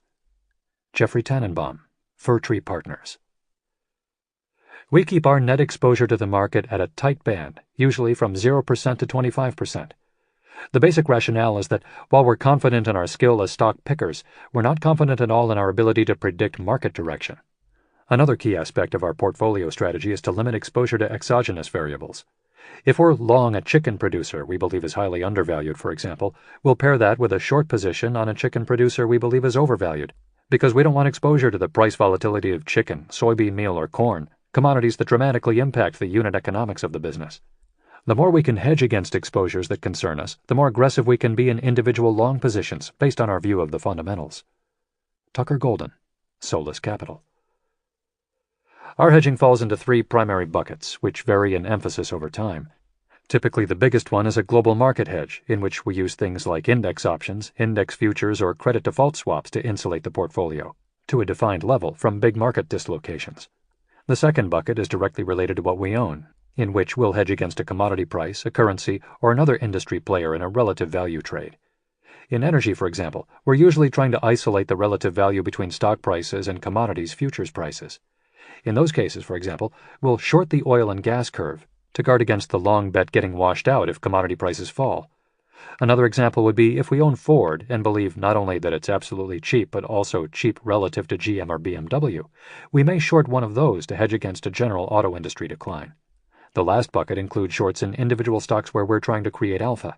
It's been increasingly difficult to do this for a lot of technical and competitive reasons, which is why a lot of people have given up on it. We haven't given up, but as a percentage of the hedging we do, it's currently the smallest. John Jacobson, Highfields Capital. Is shorting inherently evil? We don't share the general enmity sometimes directed toward short sellers, as if betting against stocks was somehow anti-American. Well-functioning markets depend on the transparent flow of information, which can be greatly hindered when critics are attacked not for the quality of their analysis, but simply for being skeptics. The vilification of critics, be they short sellers, journalists, or regulators, chills the free flow of ideas and analysis. Indeed, chills free speech by making it so darn expensive, writes Greenlight Capital's David Einhorn in his book, Fooling Some of the People All of the Time, written about his experience shorting Allied Capital stock. If posting an analysis on a website or making a speech gets you an SEC investigation, why bother? As in any category of investors, there may be bad actors who should be held accountable for misdeeds prescribed by law or regulation. There may be bad analysis, for which the market tends to be a strict disciplinarian. Such safeguards should be fully sufficient to punish wrongdoers, while leaving the free flow of information intact. I have no problem with taking a negative view on a company, but as it's gotten easier, through the internet and TV, and more economical, through options markets, to conduct bear raids, there's a much greater risk that short sellers can manipulate the markets and try to bring companies down. Martin Whitman, Third Avenue Management. From our experience, much long-oriented analysis is simplistic, highly optimistic, and sloppy. Short sellers, by going against the long-term tide of economic growth and the short-term swells of public opinion and margin calls, are forced to be crackerjack analysts. Their work product is usually top-notch and needs to be. Short sellers shouldn't be reviled or banned. Most should be celebrated and encouraged. They are the policemen of the financial markets, identifying frauds and cautioning against bubbles. In effect, they protect the unsophisticated from predatory schemes that regulators and enforcement agencies don't seem able to prevent. Seth Klarman, The Baupost Group. One general benefit of shorting is that it tempers volatility in both directions. Risk is created when markets get overvalued, and short sellers help keep that in line. I'd argue that one reason housing got so overvalued is that until very late in the game everyone was on the same side of the trade, which created significant risk in the system. Short sellers also temper volatility on the downside. They're one of the earliest buyers when a stock crashes. I'd also argue that shorts who do good fundamental research play an important watchdog role. They have the resources to dig into something that a regulator might miss. Had people listened to Jim Chanos about Enron, or us about MBIA, or David Einhorn about Lehman Brothers, a lot of people's money could have been saved. William Ackman, Pershing Square Capital Management. It annoys me when management blames short sellers for a variety of ills and then tries to get Congress or the regulators to harass and vilify them. I long for the day when a management team, which has a well-known short seller publicly shorted stock, starts its quarterly earnings call with a Q&A session with the short seller. We are now going to take all questions which Jim Chanos, manager of Kinnikos Associates, who is short our stock, would like to ask. Mr. Chanos, your line is open. Please proceed. Wouldn't that clear the air? Timothy Mullen, VNB Trust. Short selling is now a lot more acceptable than it was, but it's still difficult. People question our motives and say things like, "What's your vested interest? Aren't you saying that just because you expect the stock to go down?" Well, yeah. Don't people who are long say positive things because they think a stock's going to go up? James Chanos, Kinnikos Associates. Chapter 11. Making the Sale. Despite the obvious importance of doing it well, selling often gets relatively short shrift in the discussion of investment strategy. Investors who speak with great clarity and in great detail about their buying strategy often describe their selling discipline in 3 or 4 bullet points. The language used in explaining how, why, and when they sell a stock can be, for want of a better word, fuzzy. This attitude towards selling is consistent with research by behavioral finance expert Terence O'Dean of the University of California, Berkeley, who has found that investors tend to derive considerably more pleasure from buying than they do from selling. Buying is optimistic about what the stock can do for the portfolio going forward, he says. Selling is generally more pessimistic about what the stock has already done to the portfolio, which may or may not have been pleasant. This discomfort around selling is also borne out in research of professional investors' selling practices. As Michael Ervolini, CEO of investment research firm Cabot Research puts it, standard descriptions of the selling discipline typically include 1. We sell when our thesis for the stock has been realized. 2. We sell when the fundamentals significantly change. And 3. We sell opportunistically when we identify better uses of our capital. These are fine reasons for selling a stock, but they don't particularly suggest strategic thinking. This was borne out in a survey of professional investors that my firm, Cabot Research, conducted in 2008 with the CFA Institute. The results highlighted that most sell decisions are based on judgment, feel, and instinct. Less than 15% of the respondents said they used a rigorous and calibrated method for identifying sell candidates. Even the novice investor can attest that selling carries with it more than its share of emotional baggage. This stock has been a dog, but I can't sell now because it's got to be about to turn. This has been a big winner. I love this company. I love this management. How can I sell? Wow, up 30% in 6 months. I better get out while the getting is good. Novice and professional investor alike are subject to the challenges that complicate the selling process. But the best investors tend to place selling front and center among what they must do well, and are adept in articulating why they sell, their disciplines for deciding when they sell, and the lessons they've learned from painful experience. Why to sell? In contemplating selling, investors are dealing with the good, the bad, and the ugly in their portfolios. While that can make generalizations difficult, leading investors are typically clear-headed and thoroughly unsentimental about why any given position should be headed for the chopping block. We sell for 4 primary reasons: when the price reaches our appraised value, when the portfolio's risk-to-return profile can be significantly improved by selling. For example, a business at 80% of its worth for an equally attractive one selling at only 40% of its value. When the future earnings power is impaired by competitive or other threats to the business, or when we were wrong on management and changing the leadership would be too costly or problematic. Mason Hawkins, Southeastern Asset Management. Warren Buffett talks about a company's value moving through innovation, imitation, and then idiocy phases. We're most comfortable in the early stages when we think we're kind of writing the intellectual property. That's not to say there's not a lot of money to be made in the imitation and even idiocy phases, but it's not our native ground. If we're saying the same thing as the consensus and something is no longer misunderstood, chances are we're selling. Adam Weiss, Scout Capital. In general, we own a stock because we have a thesis that we don't believe is widely recognized. Once that thesis is widely recognized, there's no reason for us to own the stock.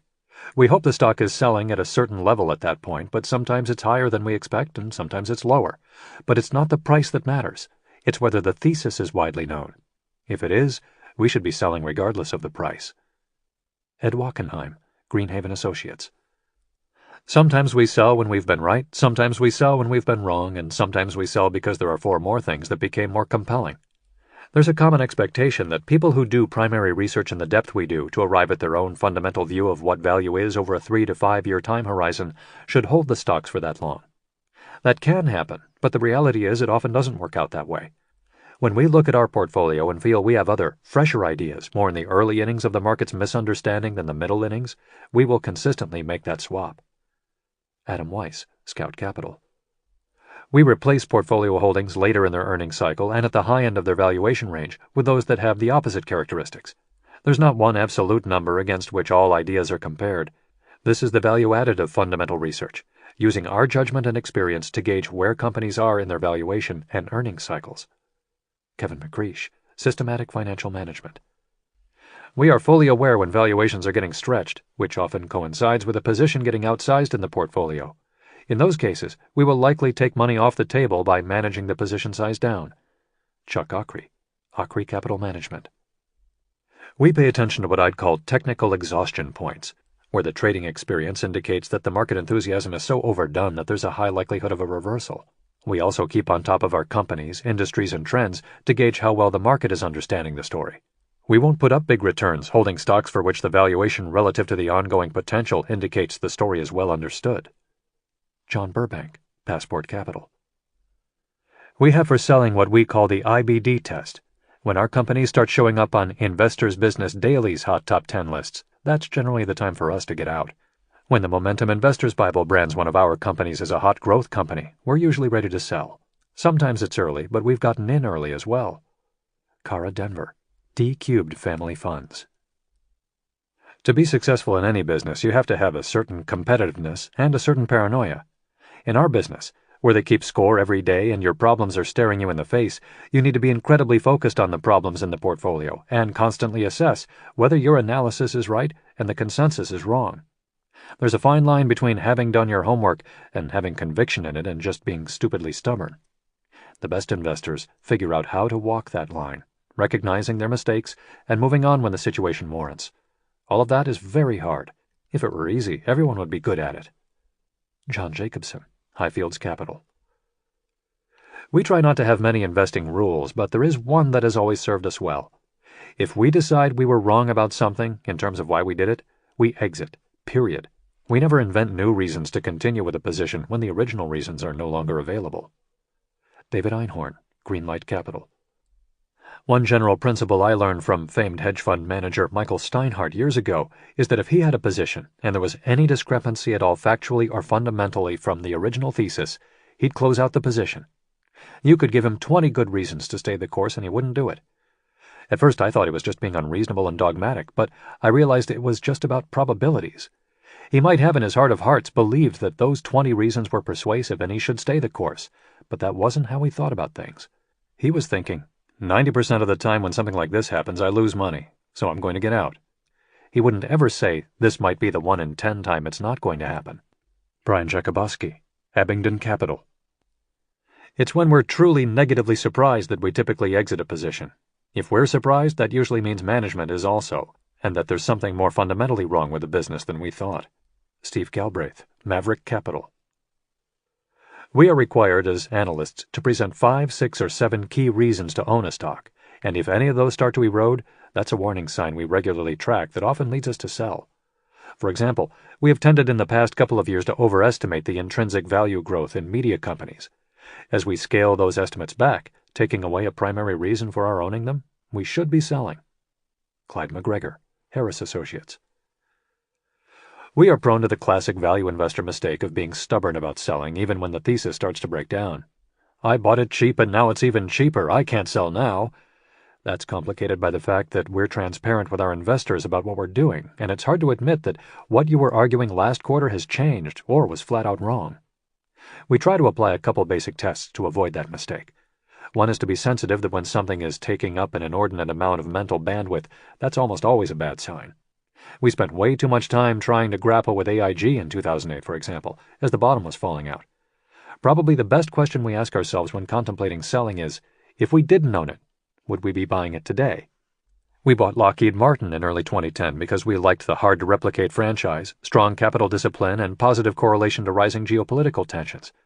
We also thought that defense spending cuts might be less onerous than expected, especially if the Republicans did well in the next election. When Republicans did do well in the midterm elections, defense stocks did little because everyone was talking about across-the-board belt-tightening. When North Korea shelled South Korea, Lockheed shares actually went down over the next week. Those were market signals that we listened to, and when we asked if we'd be buying the shares today, the answer was no. Given that we also had many other things to buy, we sold and moved on quickly. Daniel Bubis, Tetram Capital. Buying bargains is the sweet spot of value investors, although how small a discount one might accept can be subject to debate. Selling is more difficult because it involves securities that are closer to fully priced. As with buying, investors need a discipline for selling. First, sell targets once set should be regularly adjusted to reflect all currently available information. Second, individual investors must consider tax consequences. Third, whether or not an investor is fully invested may influence the urgency of raising cash from a stock holding as it approaches full valuation. The availability of better bargains might also make one a more eager seller. Finally, value investors should completely exit a security by the time it reaches full value. Owning overvalued securities is the realm of speculators. Seth Klarman, The Baupost Group. Selling by the numbers. It's by no means a universal approach, but the selling process can be one of the more rote disciplines investors follow. If X, then we'll sell. X is, unsurprisingly, usually based on valuation. We generally sell at around 90% of our estimate of business value, and we try to be quite disciplined about it. I've never understood why value investors who are very disciplined on the buy side become momentum investors when they sell, saying they'll wait for the market to tell them when it's the right time to sell. It seems to me that if you think your portfolio is being hurt by that last move from fair value to overvalued, that move is greater than what you get by going from 60% of fair value to 90% of fair value and something else, then shouldn't your strategy be to identify names that you've missed that have run up to fair value and buy them for the run to overvalued? Yeah, it's frustrating to sell names and they go up more. But the flip side is you've reinvested that money in something that you feel is more undervalued and should contribute to your returns beyond what you'll get from what you sold early. Bill Nygren, Harris Associates. When the stock price gets within our estimated range for intrinsic value, we're sellers. To my mind, capturing a discount to a conservatively estimated intrinsic value is a far easier proposition than betting on the growth of intrinsic value over time. Someone like Warren Buffett, who has an incredible gift for imagining how a company's business and market develops over time, is going to be much better than I am at seeing the potential for growth. There are exceptions, but I usually leave that part of a stock's upside to people like him. Jim Rommel, Rommel Asset Management. Psychological issues can come into play, but selling strikes me as fairly straightforward. We'll sell any time we conclude our thesis is flawed or risk factors have emerged that make us doubt the probability of return. In ideas that are working out, if we believe the fair value of a stock is a 5% position and trading at $80 is $100, we start staging out as the position size gets larger and the stock price gets closer to fair value. So we might start selling at $90 and be out by $105. We try not to make it much more complicated than that. We have a friend who keeps sending us emails about all the stocks we sold too soon. But you know what? It's okay to give up the risky profit. We kick ourselves when we turn out to be too conservative by selling at the midpoint of our fair value range, but we can live with that. We specialize in getting the low-risk profits. It's okay with us if other people make money on the high-risk profits. Zeke Ashton, Centaur Capital. We try to keep it fairly rigid. When holding hits some combination of 8 times EBITDA, 12 times EBIT, or 15 times forward earnings, we're going to start selling. Given the types of companies we buy, that means the shares are in the top end of their valuation range, and we can't expect enough further upside. Alexander Ropers, Atlantic Investment Management. We have an absolute valuation process, with buy and sell prices for every stock in our portfolio. We think in terms of cap rate, a real estate term which we calculate by dividing our estimate of a company's normalized operating earnings by its enterprise value. We're trying to buy companies at a 15% earnings yield, and we'll be selling when that yield gets to around 8%. At 8%, you're getting into the rarefied zone where growth and momentum investors are still comfortable, but where those who care about value, including potential buyers of the company, aren't so interested. Whitney George, Royce & Associates. When a stock gets 90% of our value estimate, we formally review the fundamentals of the position and our estimates. We also may begin trimming, particularly if the position is large or less liquid. At 100% of estimated value, we are actively trimming the position. If we still have a position when it gets to 110%, we must be out before it gets to 111%. This approach gives us flexibility to let our winners run, but only within the boundaries of our valuation discipline. That's not to say we'll let the whole portfolio sit in fully valued stocks. We keep careful overall track of where our portfolio holdings trade relative to absolute value. The historical range is 65% to 82%, and right now it's around 76%. I'm not doing my job as a portfolio manager if I'm not swapping out stocks, trading closer to estimated value with those trading at much bigger discounts. James Shercliffe, River Road Asset Management. I have a pretty strict rule that if anything changes my perspective on a company so that my earnings estimates fall by more than 15%, I sell. You could legitimately argue a stock is even more attractive if its price falls 25% and your estimates only go down to 15%. But that in many ways turns an offensive thesis into a defensive one, a dynamic I try to avoid. Jed Nussdorf, Soapstone Capital. Tracking insider selling is sometimes not so helpful, but if you do see an insider aggressively selling when the stock is falling, run. There's only one reason somebody does that, and it's not because they're bullish on the stock's prospects. I couldn't care less if you're paying for a new swimming pool or your kid's tuition.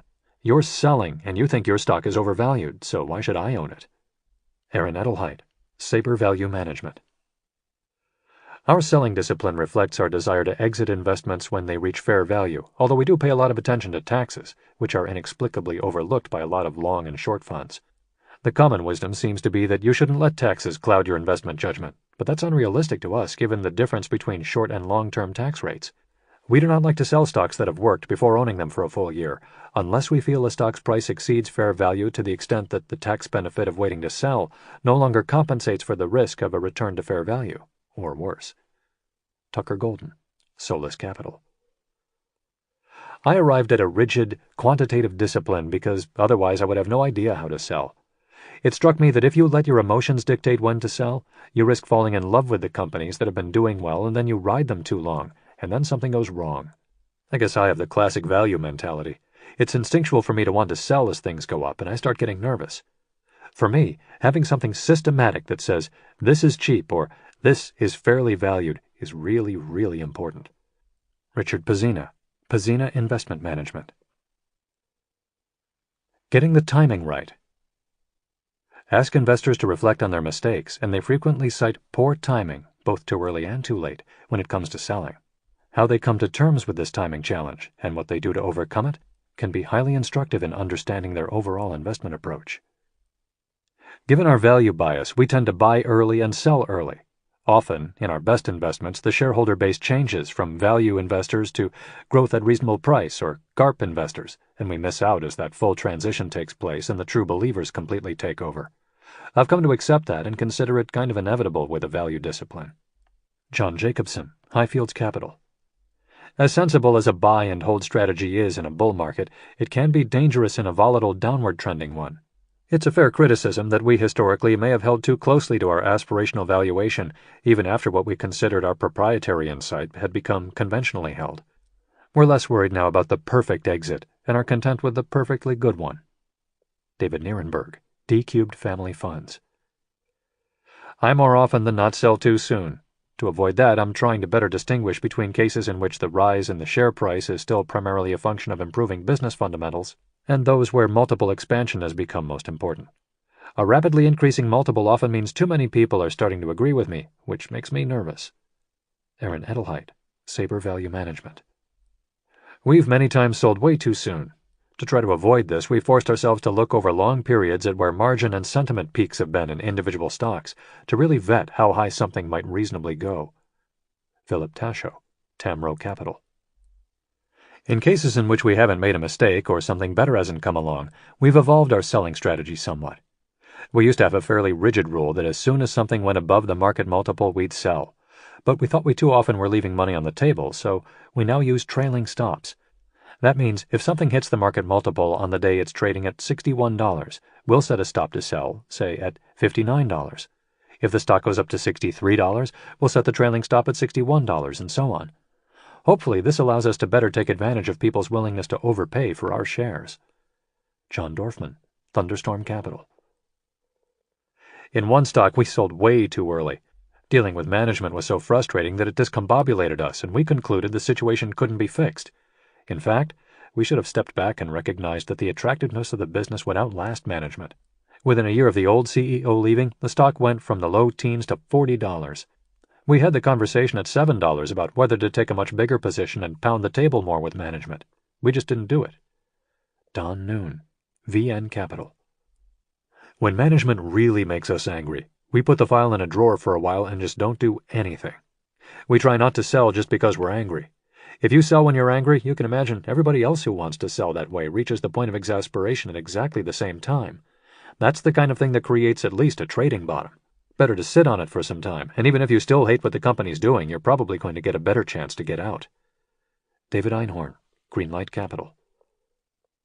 We make a clear distinction when selling between compounders and cigar butt stocks.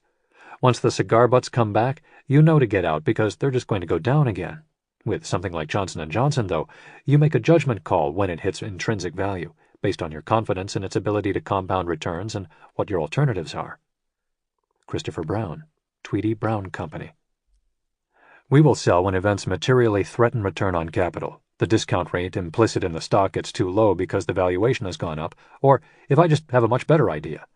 But if a company is doing well and continues to earn an attractive return on capital, I'm in no hurry to sell. Murray Stahl, Horizon Asset Management.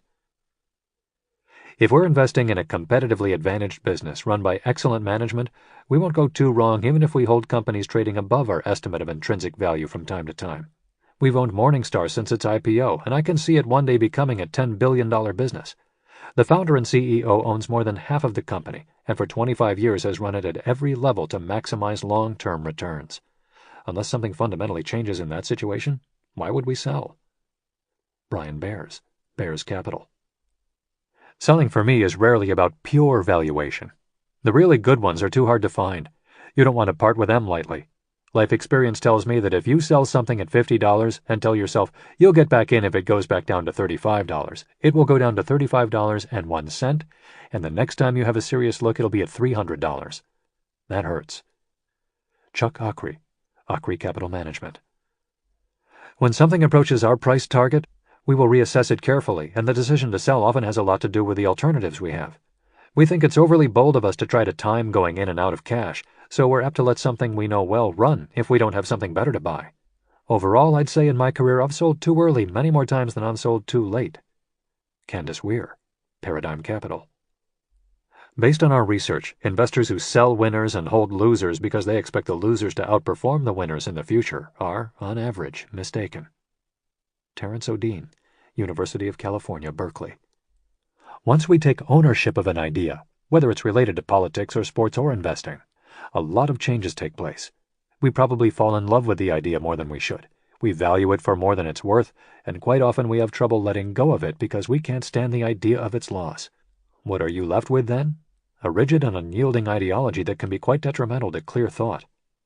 Dan Ariely, Duke University. Some of our biggest mistakes have been in companies on which we initially made a lot of money, but then got so enamored with the business that we didn't realize when it stopped being relatively special. Not only did we not sell when we should have, we bought more as it started to decline. You start to believe advantaged companies should stay that way forever, but the dynamics of markets often work against that, and we as investors miss that at our peril. What's important is to try to constantly reassess investments as if you're looking at them for the first time. That's not always easy, but we find it helps keep us from falling into the trap of assuming key assumptions are intact when they really aren't. Paul Tanico, Castle Rock Management. Given the importance we often put on management's ability to fix problems, it's inevitable that from time to time we'll fall in love too easily and make excuses for those in charge when the company continues to do poorly. In these cases, my patience works against me, and we tend to ride a stock down until I get disgusted and sell it. Preston Athey, T. Rowe Price. Sale process. Given the many potential pitfalls that attend the selling process, savvy investors often implement guidelines or rules meant to limit those pitfalls' frequency and severity. Forewarned is forearmed. As our positions have gotten larger, we often find ourselves in situations where we can't trade out positions quickly. There have been cases where we own, say, 1 million shares and we think we want to sell, but we can only sell 25,000 shares right away. You could say, why bother, it's only 25,000 shares. But our feeling is that's silly. It might only help solve 2.5% of the problem, but the problem is now 2.5% smaller than it was. We also find that as you begin to exit a position, sometimes the stomach tells you whether you want to keep going, accelerate, or whether it isn't really necessary. David Einhorn, Greenlight Capital. When we worked for Boone Pickens, he taught us that the most successful wildcat oilmen were not the ones who hit the most gushers, but the ones who knew when to plug a dry hole. I think we're disciplined in ignoring sunk costs. We mark our investments to market every day and say, okay, we bought this at $25 and now it's at $12. What does the upside look like with this new investment at $12? If it meets our targets, we'll still own it. If it doesn't, we'll get out. People are afraid to admit to clients that something is a bust, but we're pretty good at just taking our lumps and moving on. Ralph Whitworth, Relational Investors. We go out of our way with our positions not to look at the original price we paid. All of our summary sheets have intrinsic value and closing price. If you wanted to know the price you paid, you'd have to go look it up. Anchoring on your cost, I know from experience, can often cause you to want to take some money off the table and you end up selling too early. On the other side, if you're underwater, the tendency is to want to get some of it back first before selling. But if it's a mistake, obviously, it's better to deal with it earlier rather than later. Brian Jakubowski, Abingdon Capital. The market encourages all kinds of anchoring. The price at which you bought a stock is very vivid in your mind, but in reality you'd be much better off if immediately after the purchase you forgot the price you paid. We also ascribe importance to 52-week highs and lows, but why that? It would make as much sense to look at the highs and lows over 70 weeks or 40 weeks. Dan Ariely, Duke University. One lesson learned after enduring a few too many round trips is to take more of an internal rate of return, IRR focus on when to sell. What is the return potential from today? Not, I'm holding this until it reaches my target price of X dollars. We'll still ride things up and down, but it's been less frequent since we started thinking more in terms of today's IRR. When we no longer believe something can make us 50% over the next 2 years, we start picking our spots to sell. Robert Leitzow, Lakeway Capital. We constantly evaluate the key investment case elements for each of our holdings and prepare an exception report each week that flags any number of issues. These include when there are material changes in the remaining upside to our target price, when earnings estimates are revised downward, when questions have arisen about any existing catalysts, when new risks appear, or when the stock has been significantly underperforming. We usually have a limited number of reasons for owning a stock, so if any of those reasons change, we want to recognize that early and move on. Jerry Sensor, Institutional Capital, LLC. One thing about our process that I believe helps us when it comes to selling is that we lay out specific milestones in writing that we're counting on to support our thesis. We try to be as specific as possible. Inventory turns are expected to improve by this much by the end of 2010, or gross margin should increase from 82% to 87% within 2 years. Tracking reality against these milestones keeps you from being in denial when something isn't going the right way, and makes cutting it loose easier. Mariko Gordon, Daruma Capital Management. There can be emotional aspects to all these investments, so there's a real benefit to having more than one person making big decisions. Our rule is that our investment committee has to be unanimous in order to buy something, but if any one of the 3 of us wants to sell, we sell it. That way, there's never anything in the portfolio that we're not unanimous on. Ralph Whitworth, Relational Investors. We have 3 people in charge of the portfolio, and we require unanimity on a stock in order to buy, but it's majority rules on selling. The fact is that it's very hard to sell one of your ideas, especially when it's working beautifully. In those cases, it's often been helpful to have 2 more rational partners be able to overrule the most enthusiastic one. Christopher Grisanti, Grisanti Brown & Partners. We have formed, for lack of a better word, a committee, to which any analyst or portfolio manager can call for more immediate action on a holding than is currently being taken. If the committee by majority vote decides a stock should be sold, that decision, if I'm in the minority, overrides me as chairman and chief investment officer. I agreed to that because no one position should ever be overly disruptive, and because sometimes you need a mechanism to check you when you're digging in your heels. At some point in our careers, because of bull markets, we can start to think we're geniuses. I'm old enough now that I'm well over that. James Shercliffe, River Road Asset Management. Part 4. Of Sound Mind. Chapter 12. Of Sound Mind. Value investors have been eager students of, and active contributors to, the increasingly popular field of behavioral finance, which draws from both psychology and economics in an effort to understand the economic decisions human beings make. These are not the fully rational decisions that efficient markets enthusiasts assume, but the messier actual decisions people make that impact market prices and are driven by a variety of social, cognitive, and emotional factors. Behavioral finance looks to understand and explain investors' natural and evolutionarily supported tendencies toward, to name a few, overconfidence, sticking with the herd, panicking in the face of trouble, disliking losses more than they like gains, falling in love with what they own, overweighting more recent information, and craving the big score. Of course, it's one thing to understand how human nature can conspire against rational investment decision-making, and quite another to keep it from happening to you. As Warren Buffett puts it, investing is not a game where the 160 IQ guy beats the guy with the 130 IQ. Rationality is essential when others are making decisions based on short-term greed or fear. That's when the money is made. In fact, many of the strategies, processes, and disciplines articulated throughout this audiobook are meant to help eradicate those irrational and painful "what was I thinking" types of mistakes.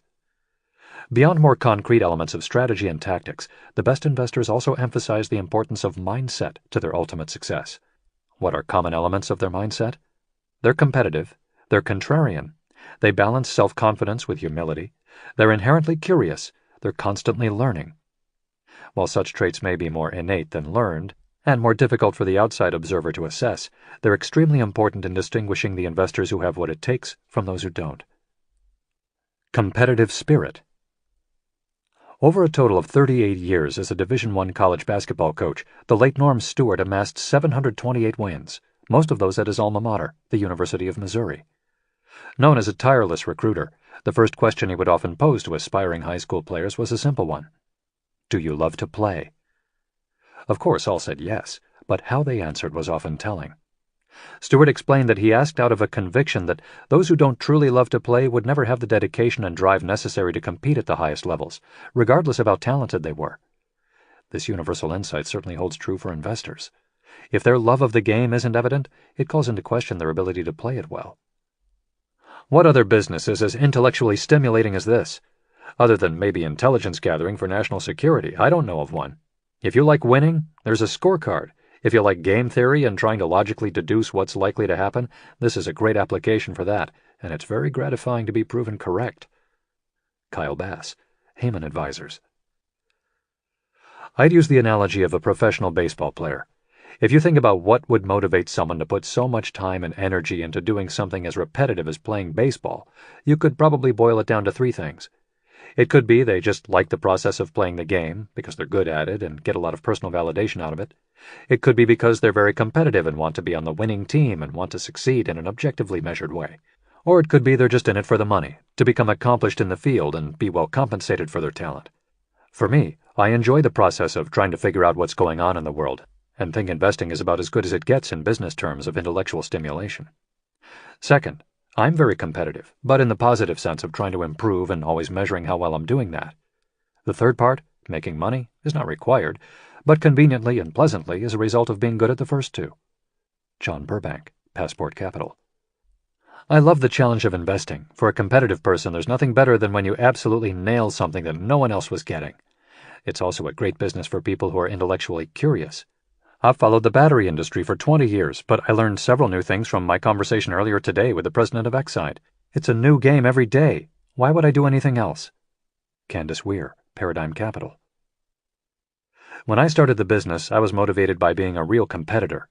I love to win, and the idea of being in an industry where you keep score and know where you stand every day was highly appealing to me, and in the end seemed inherently fair. John Rogers, Ariel Investments. So many things impact the markets, from history to politics to popular culture, and those elements change day to day. The challenge of working through all that is constantly exciting, and you can see your results on a real-time basis. Tom Perkins, Perkins Investment Management. I love learning about businesses and the intellectual challenge of investing. I'm also intensely competitive about generating great returns. I love that you get a scorecard at the end of the day, and I love to win. Winning to me is looking back after 30 years and saying, wow, look at that track record. These guys did it well and they did it right. That's not to say I'm particularly fond of those days when you feel like an idiot and your numbers make you look like an idiot. But as a competitive person, I wouldn't have it any other way. Ricky Sandler, Eminence Capital. Figuring things out and solving the puzzles is still the most exciting part. It's very fun to think we understand something that it appears most people view differently. Then you get to find out who's right. David Einhorn, Greenlight Capital. There's a big difference between loving to win and hating to lose, which has a lot to do with one's approach to risk. Someone who loves to win is willing to take a lot of risks because the euphoria of winning outweighs the bad outcomes. If you hate to lose, though, any bad outcome is not acceptable. To be a great investor, I think you really have to hate to lose. John Jacobson, Highfields Capital. Investing is a fun game, and you want to find the people who are just smitten with it. I wouldn't say for the best ones that it's about the money. It may fall off the back of the truck, but it's not at all why they play the game. Joel Greenblatt, Gotham Capital. People who are in a good mood are more inclined to try learning new skills, to see things in a broader context, to think of creative solutions to problems, to work well with other people, and to persist instead of giving up. If you were writing a recipe for how to make more money, those are among the first ingredients you would include. Jason Zweig, author, Your Money in Your Brain. I've always considered myself privileged to live the life I do, making a living doing something I enjoy very much. Francisco Garcia Parames, Bestinver Asset Management. My level of competitiveness was important, yes. I always said that when Tiger Management was going, that our employees would have taken a 15 to 20% pay cut if that would have somehow guaranteed us to be number one. That definitely mellows out over time, but I still like winning, which is one reason I've done this same thing for a long time. You can get too much competitiveness, though, and then you're competitive with your subordinates and your superiors, and you're kind of a horse's ass. Julian Robertson, Tiger Management. I did worry when I shut down my main hedge fund in 2000 that I didn't want my tombstone to say he died getting a quote on the yen, as if I had nothing better to do in the middle of the night than that. Julian Robertson, Tiger Management. Independent thought. One of our favorite quotes with clear application to investing is from Spanish-American philosopher George Santayana, who wrote, "Skepticism is the chastity of the intellect, and it is shameful to surrender it too soon or to the first comer." The best investors are without question a skeptical lot, quick to question the status quo or conventional wisdom, and slow to build the conviction necessary to go against either. If you subscribe to the thesis, as I do, that the greatest amount of money is made from having great confidence in contrarian positions, I think you'd find the people who are comfortable taking these positions don't tend to fit in with the mainstream. Going against the grain is clearly not for everyone, and it doesn't tend to help your social life. But to make the really large money in investing, you have to have the guts to make the bets that everyone else is afraid to make. Carlo Canal, Canal Capital. Figuring out what you should do as an investor isn't that difficult. You can read all Warren Buffett has written or said over the years, for example, and basically emulate that. The hard part is to have the discipline and the patience to execute. The bottom line is that to be a good investor, you need only to buy when it's emotionally the hardest, only sell when it's emotionally the hardest, and pretty much do nothing while waiting for market extremes to offer opportunities to do either. That's all incredibly hard. You often don't know you've been right until months or even years later. Most people need more immediate gratification than value investing typically offers up. Steve Leonard, Pacifica Capital. One of the keys to this business is having conviction based on your work that you're right and the rest of the world is wrong. If you don't have that confidence, you'll never buy anything because there's always something that can go wrong. Everyone thought the idea of buying stock in General Growth Properties right before it went bankrupt in the middle of the financial crisis was the stupidest idea they'd ever heard of, and plenty of people said so. The stock was at 35 cents a share, down from $63, and we bought 25% of the company. You can't get much more contrarian than that. William Ackman, Pershing Square Capital Management. Acknowledge the complexity of the world and resist the impression that you easily understand it. People are too quick to accept conventional wisdom because it sounds basically true, and it tends to be reinforced by both their peers and opinion leaders, many of whom have never looked at whether the facts support the received wisdom. It's a basic fact of life that many things everybody knows turn out to be wrong. How can an investor use that? The uncertainty involved in predicting complex events would argue for some level of diversification and a greater focus on hedging. At the same time, the fact that people tend toward overconfidence and follow conventional wisdom should provide an opportunity for those taking contrarian positions against that. The trick, of course, is to have concrete justification for why the crowd is wrong. Robert Schiller, Yale University. As value investors, we're quite used to being short on social acceptance at different periods of time. It's always important to keep in mind that our own balance and equanimity should not be based on external perceptions. Matthew McLennan, First Eagle Funds. You learn quickly in this business that you're not going to look smart all the time, which inevitably brings criticism. We always remind ourselves of that great Jean-Marie Eviard quote, "I'd rather lose clients than lose clients' money." David Samra, Artisan Partners. As it turns out, one of the key lessons of investing is that the best successes are born during times when you're not a winner. I was down 2% in 1999, a year the S&P 500 rose 21%, and it was probably my best year. Nothing worked that year, but resisting the temptation to chase ideas I didn't believe in left me positioned for some of my best years thereafter. It's a long race, not a sprint. If you rely on the market's validation all the time, not only are you going to be very disappointed, you're also going to make a lot of mistakes. Thomas Russo, Gardner, Russo & Gardner. I think our being based in Columbus, Ohio makes it easier for us to be independent thinkers, which is so important to successful investing. When we leave the office, we're not very likely to be influenced by what other investors are talking about because there aren't many out there. I honestly believe that's an advantage. There's no herd mentality because there's no herd. Rick Dillon, Diamond Hill Investments. One reason our results have been relatively strong is because our mistakes have been in smaller positions and our successes in larger ones. I attribute a lot of that to our partnership. I tend to be a glass-half-full person, while Ed, co-manager Edward Studzinski, behaves more as if the glass is broken and empty. He helps restrain my more aggressive instincts, and his natural skepticism has been incredibly valuable. Clyde McGregor, Harris Associates. We tend to be conservative and deliberate, which often keeps us from buying as much as we should as quickly as we should.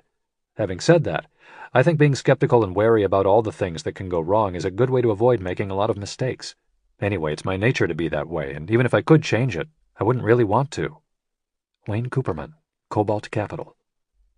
An early mentor of mine, T. Edmund Beck, started out during the Depression and used to always say we were in the rejection business, that we're paid to be cynical and that a big part of success in investing is knowing how to say no. He never dwelled on missed opportunities because something else, even the same thing later on, would always come along. I'm a big believer in that approach. Spencer Davidson, General American Investors. Perpetual Student.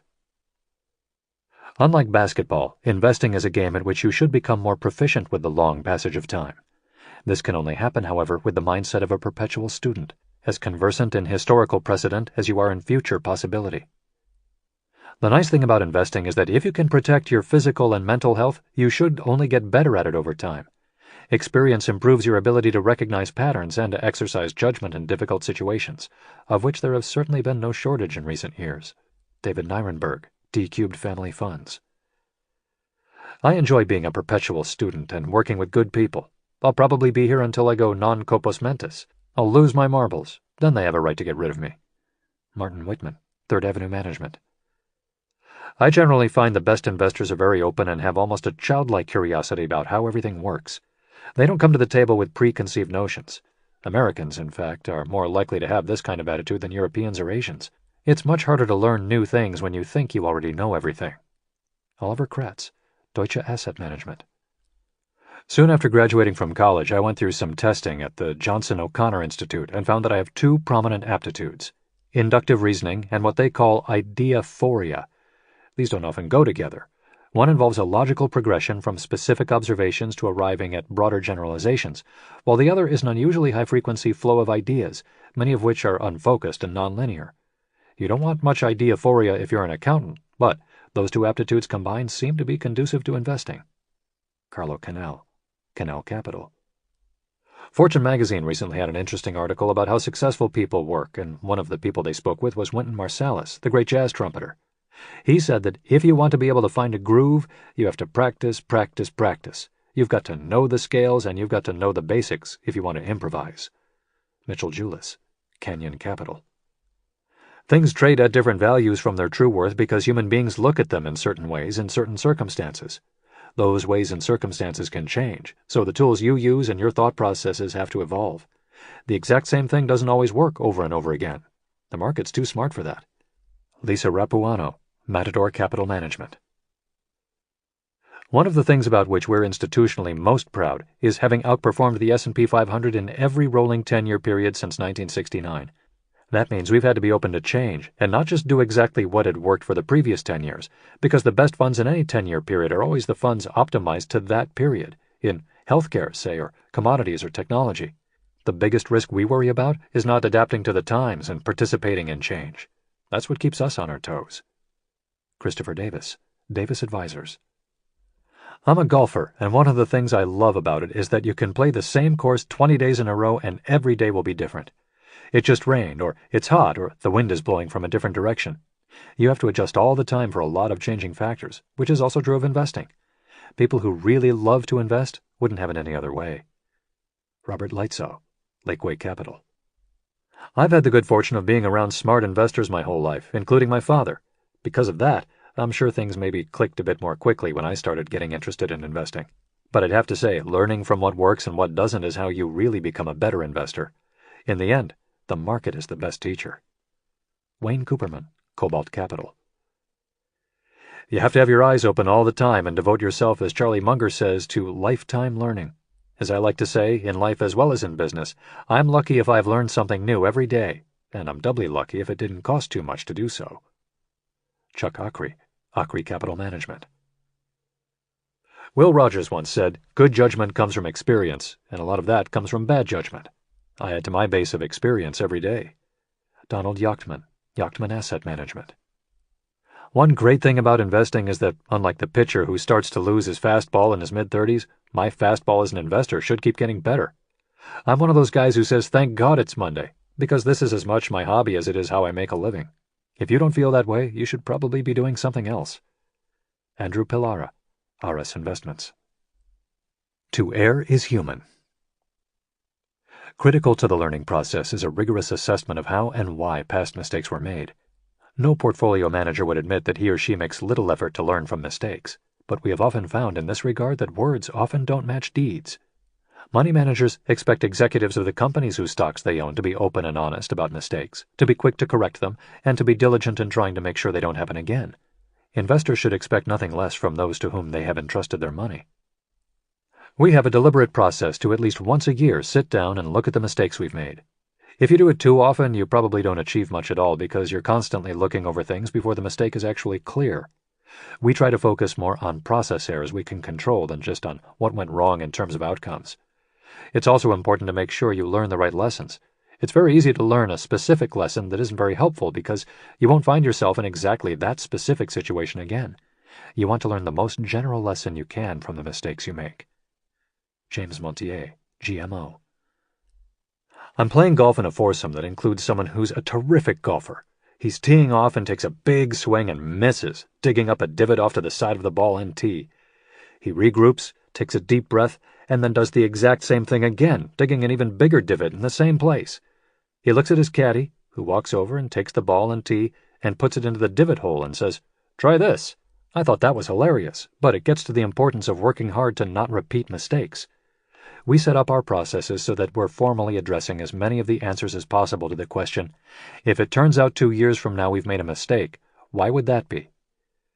It obviously doesn't eliminate all mistakes, but for a concentrated manager, if as a result you only make 2 material mistakes per year rather than 4, that can make a huge difference in your performance. Jeffrey Bronchick, Cove Street Capital. We do postmortems on all of our positions, as well as regular position reviews of what we own, to constantly assess what we got right and what we didn't. That matters because we want to learn from mistakes even if the investment outcome turned out to be fine because we were lucky. Luck is not a sustainable way to make money as an investor. Avoiding mistakes that you've made before is. One primary virtue of experience is that you're constantly learning the ways in which things can go wrong. If you internalize that into your process, you're identifying more of what can go wrong and assessing how that changes your investment case. Minimizing the number of times you get blindsided is a very worthy goal. Sean Kravitz, Esplanade Capital. Some investors don't want to dwell on their mistakes, but we closely track over rolling 5-year periods how all of our buy and sell decisions are working out. In the same way we don't beat ourselves up for missing something that truly couldn't have been seen in advance, we don't want to take comfort when an investment works out, but our analysis was wrong. Rick Dillon, Diamond Hill Investments. Mistakes of judgment are the toughest to learn from because each one is different. They tend to be in companies in which there has been gradual degradation, hard to pick up from the outside, either in the competitive landscape or the culture of the company.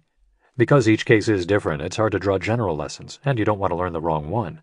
There were a lot of ways to look at the mistake of buying AT&T when Michael Armstrong took over. Successful executive from outside the industry that would have prevented you from buying IBM when Lou Gerstner came in. Christopher Davis, Davis Advisors. I did a simulation on how often a top money manager earning 20% per year with a 15% standard deviation would lose money over short periods. A 20% return would be about double the market's long-term average return, and a 15% standard deviation would be lower than historic market volatility. So this is someone who's doing very well. But on any given day, this hypothetical manager would lose money almost half the time. He'd lose money in 35% of the months and in an average of 1 quarter per year. Once every 10 years, he'd have a losing year. I think it's healthy for investors to remember that even great long-term records are full of plenty of down months and quarters. Remembering that is hard to do sometimes, as time horizons in the industry have gotten so short. Brian Jakubowski, Abingdon Capital. My time playing golf taught me some useful lessons as an investor. For one, you make mistakes all the time and you try to learn from them, but it's always about the next shot. It's about properly preparing and then executing to the best of your ability. That's an excellent mindset for an investor to have. Pat English, Fiduciary Management Incorporated. I've been doing this for more than 25 years and I've learned never to take mistakes lightly. What's most important for us, though, is to stay focused on the discipline of only investing in companies with the characteristics of leaders, laggards, and innovators that we've seen work as investments over a long period of time. That discipline keeps us grounded and helps us keep mistakes in perspective. Otherwise, you can drive yourself crazy. Philip Tasho, Tamro Capital. Don't be paralyzed by the fear of making a mistake. Understand that the best opportunities usually carry more perceived risks, and distinguish carefully between the risks that matter most and those you can live with. As long as I know the risks I'm taking and the stock prices are compensating me to take those risks, I can live with that. Brian Gaines, Springhouse Capital. You want to make mistakes every once in a while. If you never make a mistake, you're being too conservative and missing profit opportunities you shouldn't. Ed Wackenheim, Greenhaven Associates. Be ever so humble. There's no question confidence in one's abilities is critical to successful investing. To commit one's own and others' hard-earned capital requires conviction, and conviction requires confidence. But as with fine scotch or pepperoni pizza, too much of a good thing can cause problems. It can at times be difficult to see, but quite often, even the most accomplished money managers exhibit a level of humility about their craft that, far from a sign of weakness, is often a prerequisite to long-term success. One can see the investment universe as full of certainties, or one can see it as replete with probabilities. Those who reflect and hesitate make far less in a bull market, but those who never question themselves get obliterated when the bear market comes.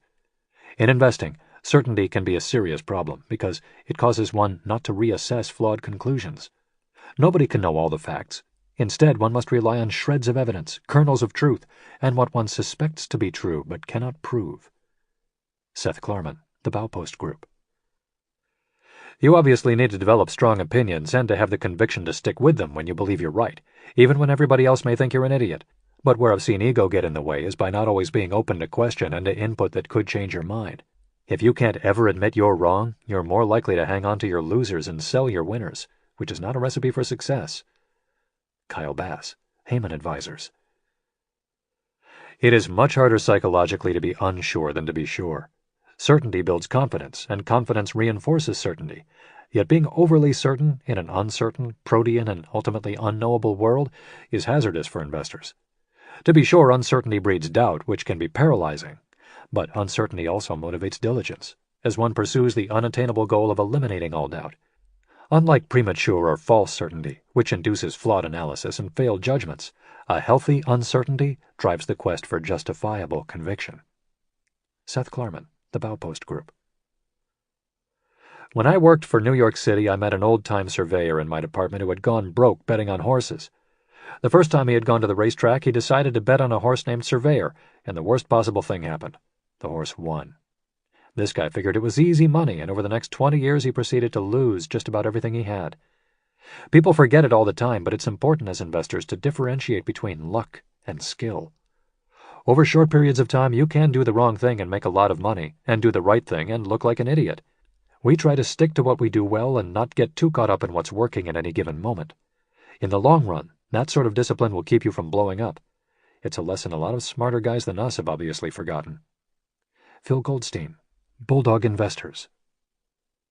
Whatever the environment, we try to remain humble, which means maintaining our discipline of buying only great companies with strong balance sheets when they're priced with a wide margin of safety. It's when you're not humble that you end up doing things that will make you humble. Francois Rochon, Giverny Capital.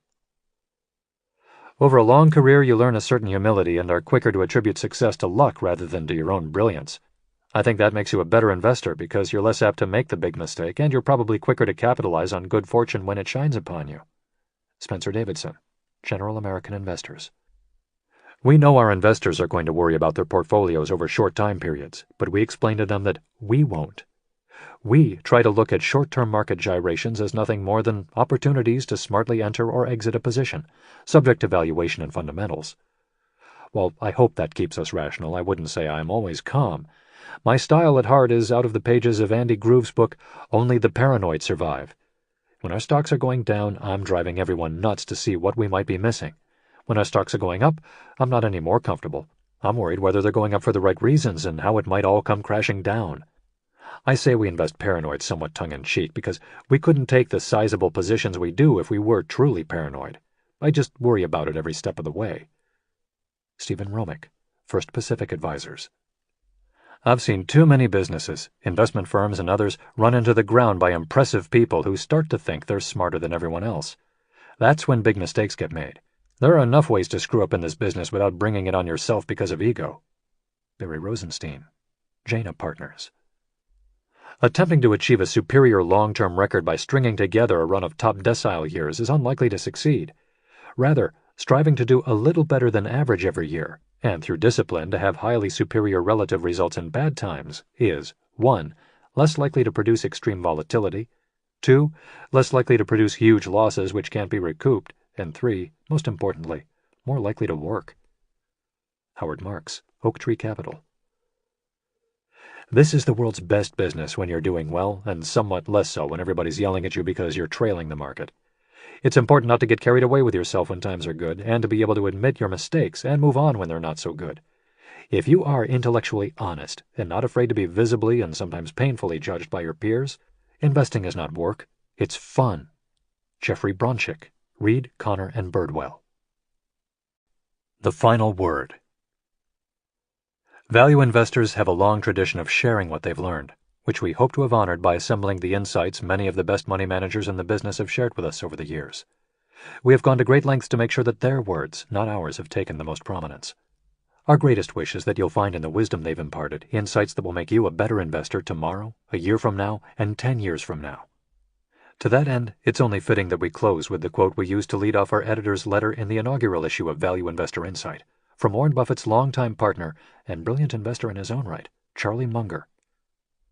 If Warren Buffett had never learned anything new after graduating from Columbia Business School, Berkshire Hathaway would be a pale shadow of its present self. Warren would have gotten rich. What he learned from Ben Graham at Columbia was enough to make anybody rich. But he wouldn't have had the kind of enterprise Berkshire is if he hadn't kept learning. I don't know anyone who became a great investor with great rapidity. The game is to keep learning. If you don't keep learning, other people will pass you by. Here's wishing you a lifetime of investing pleasure and prosperity at the front of the pack.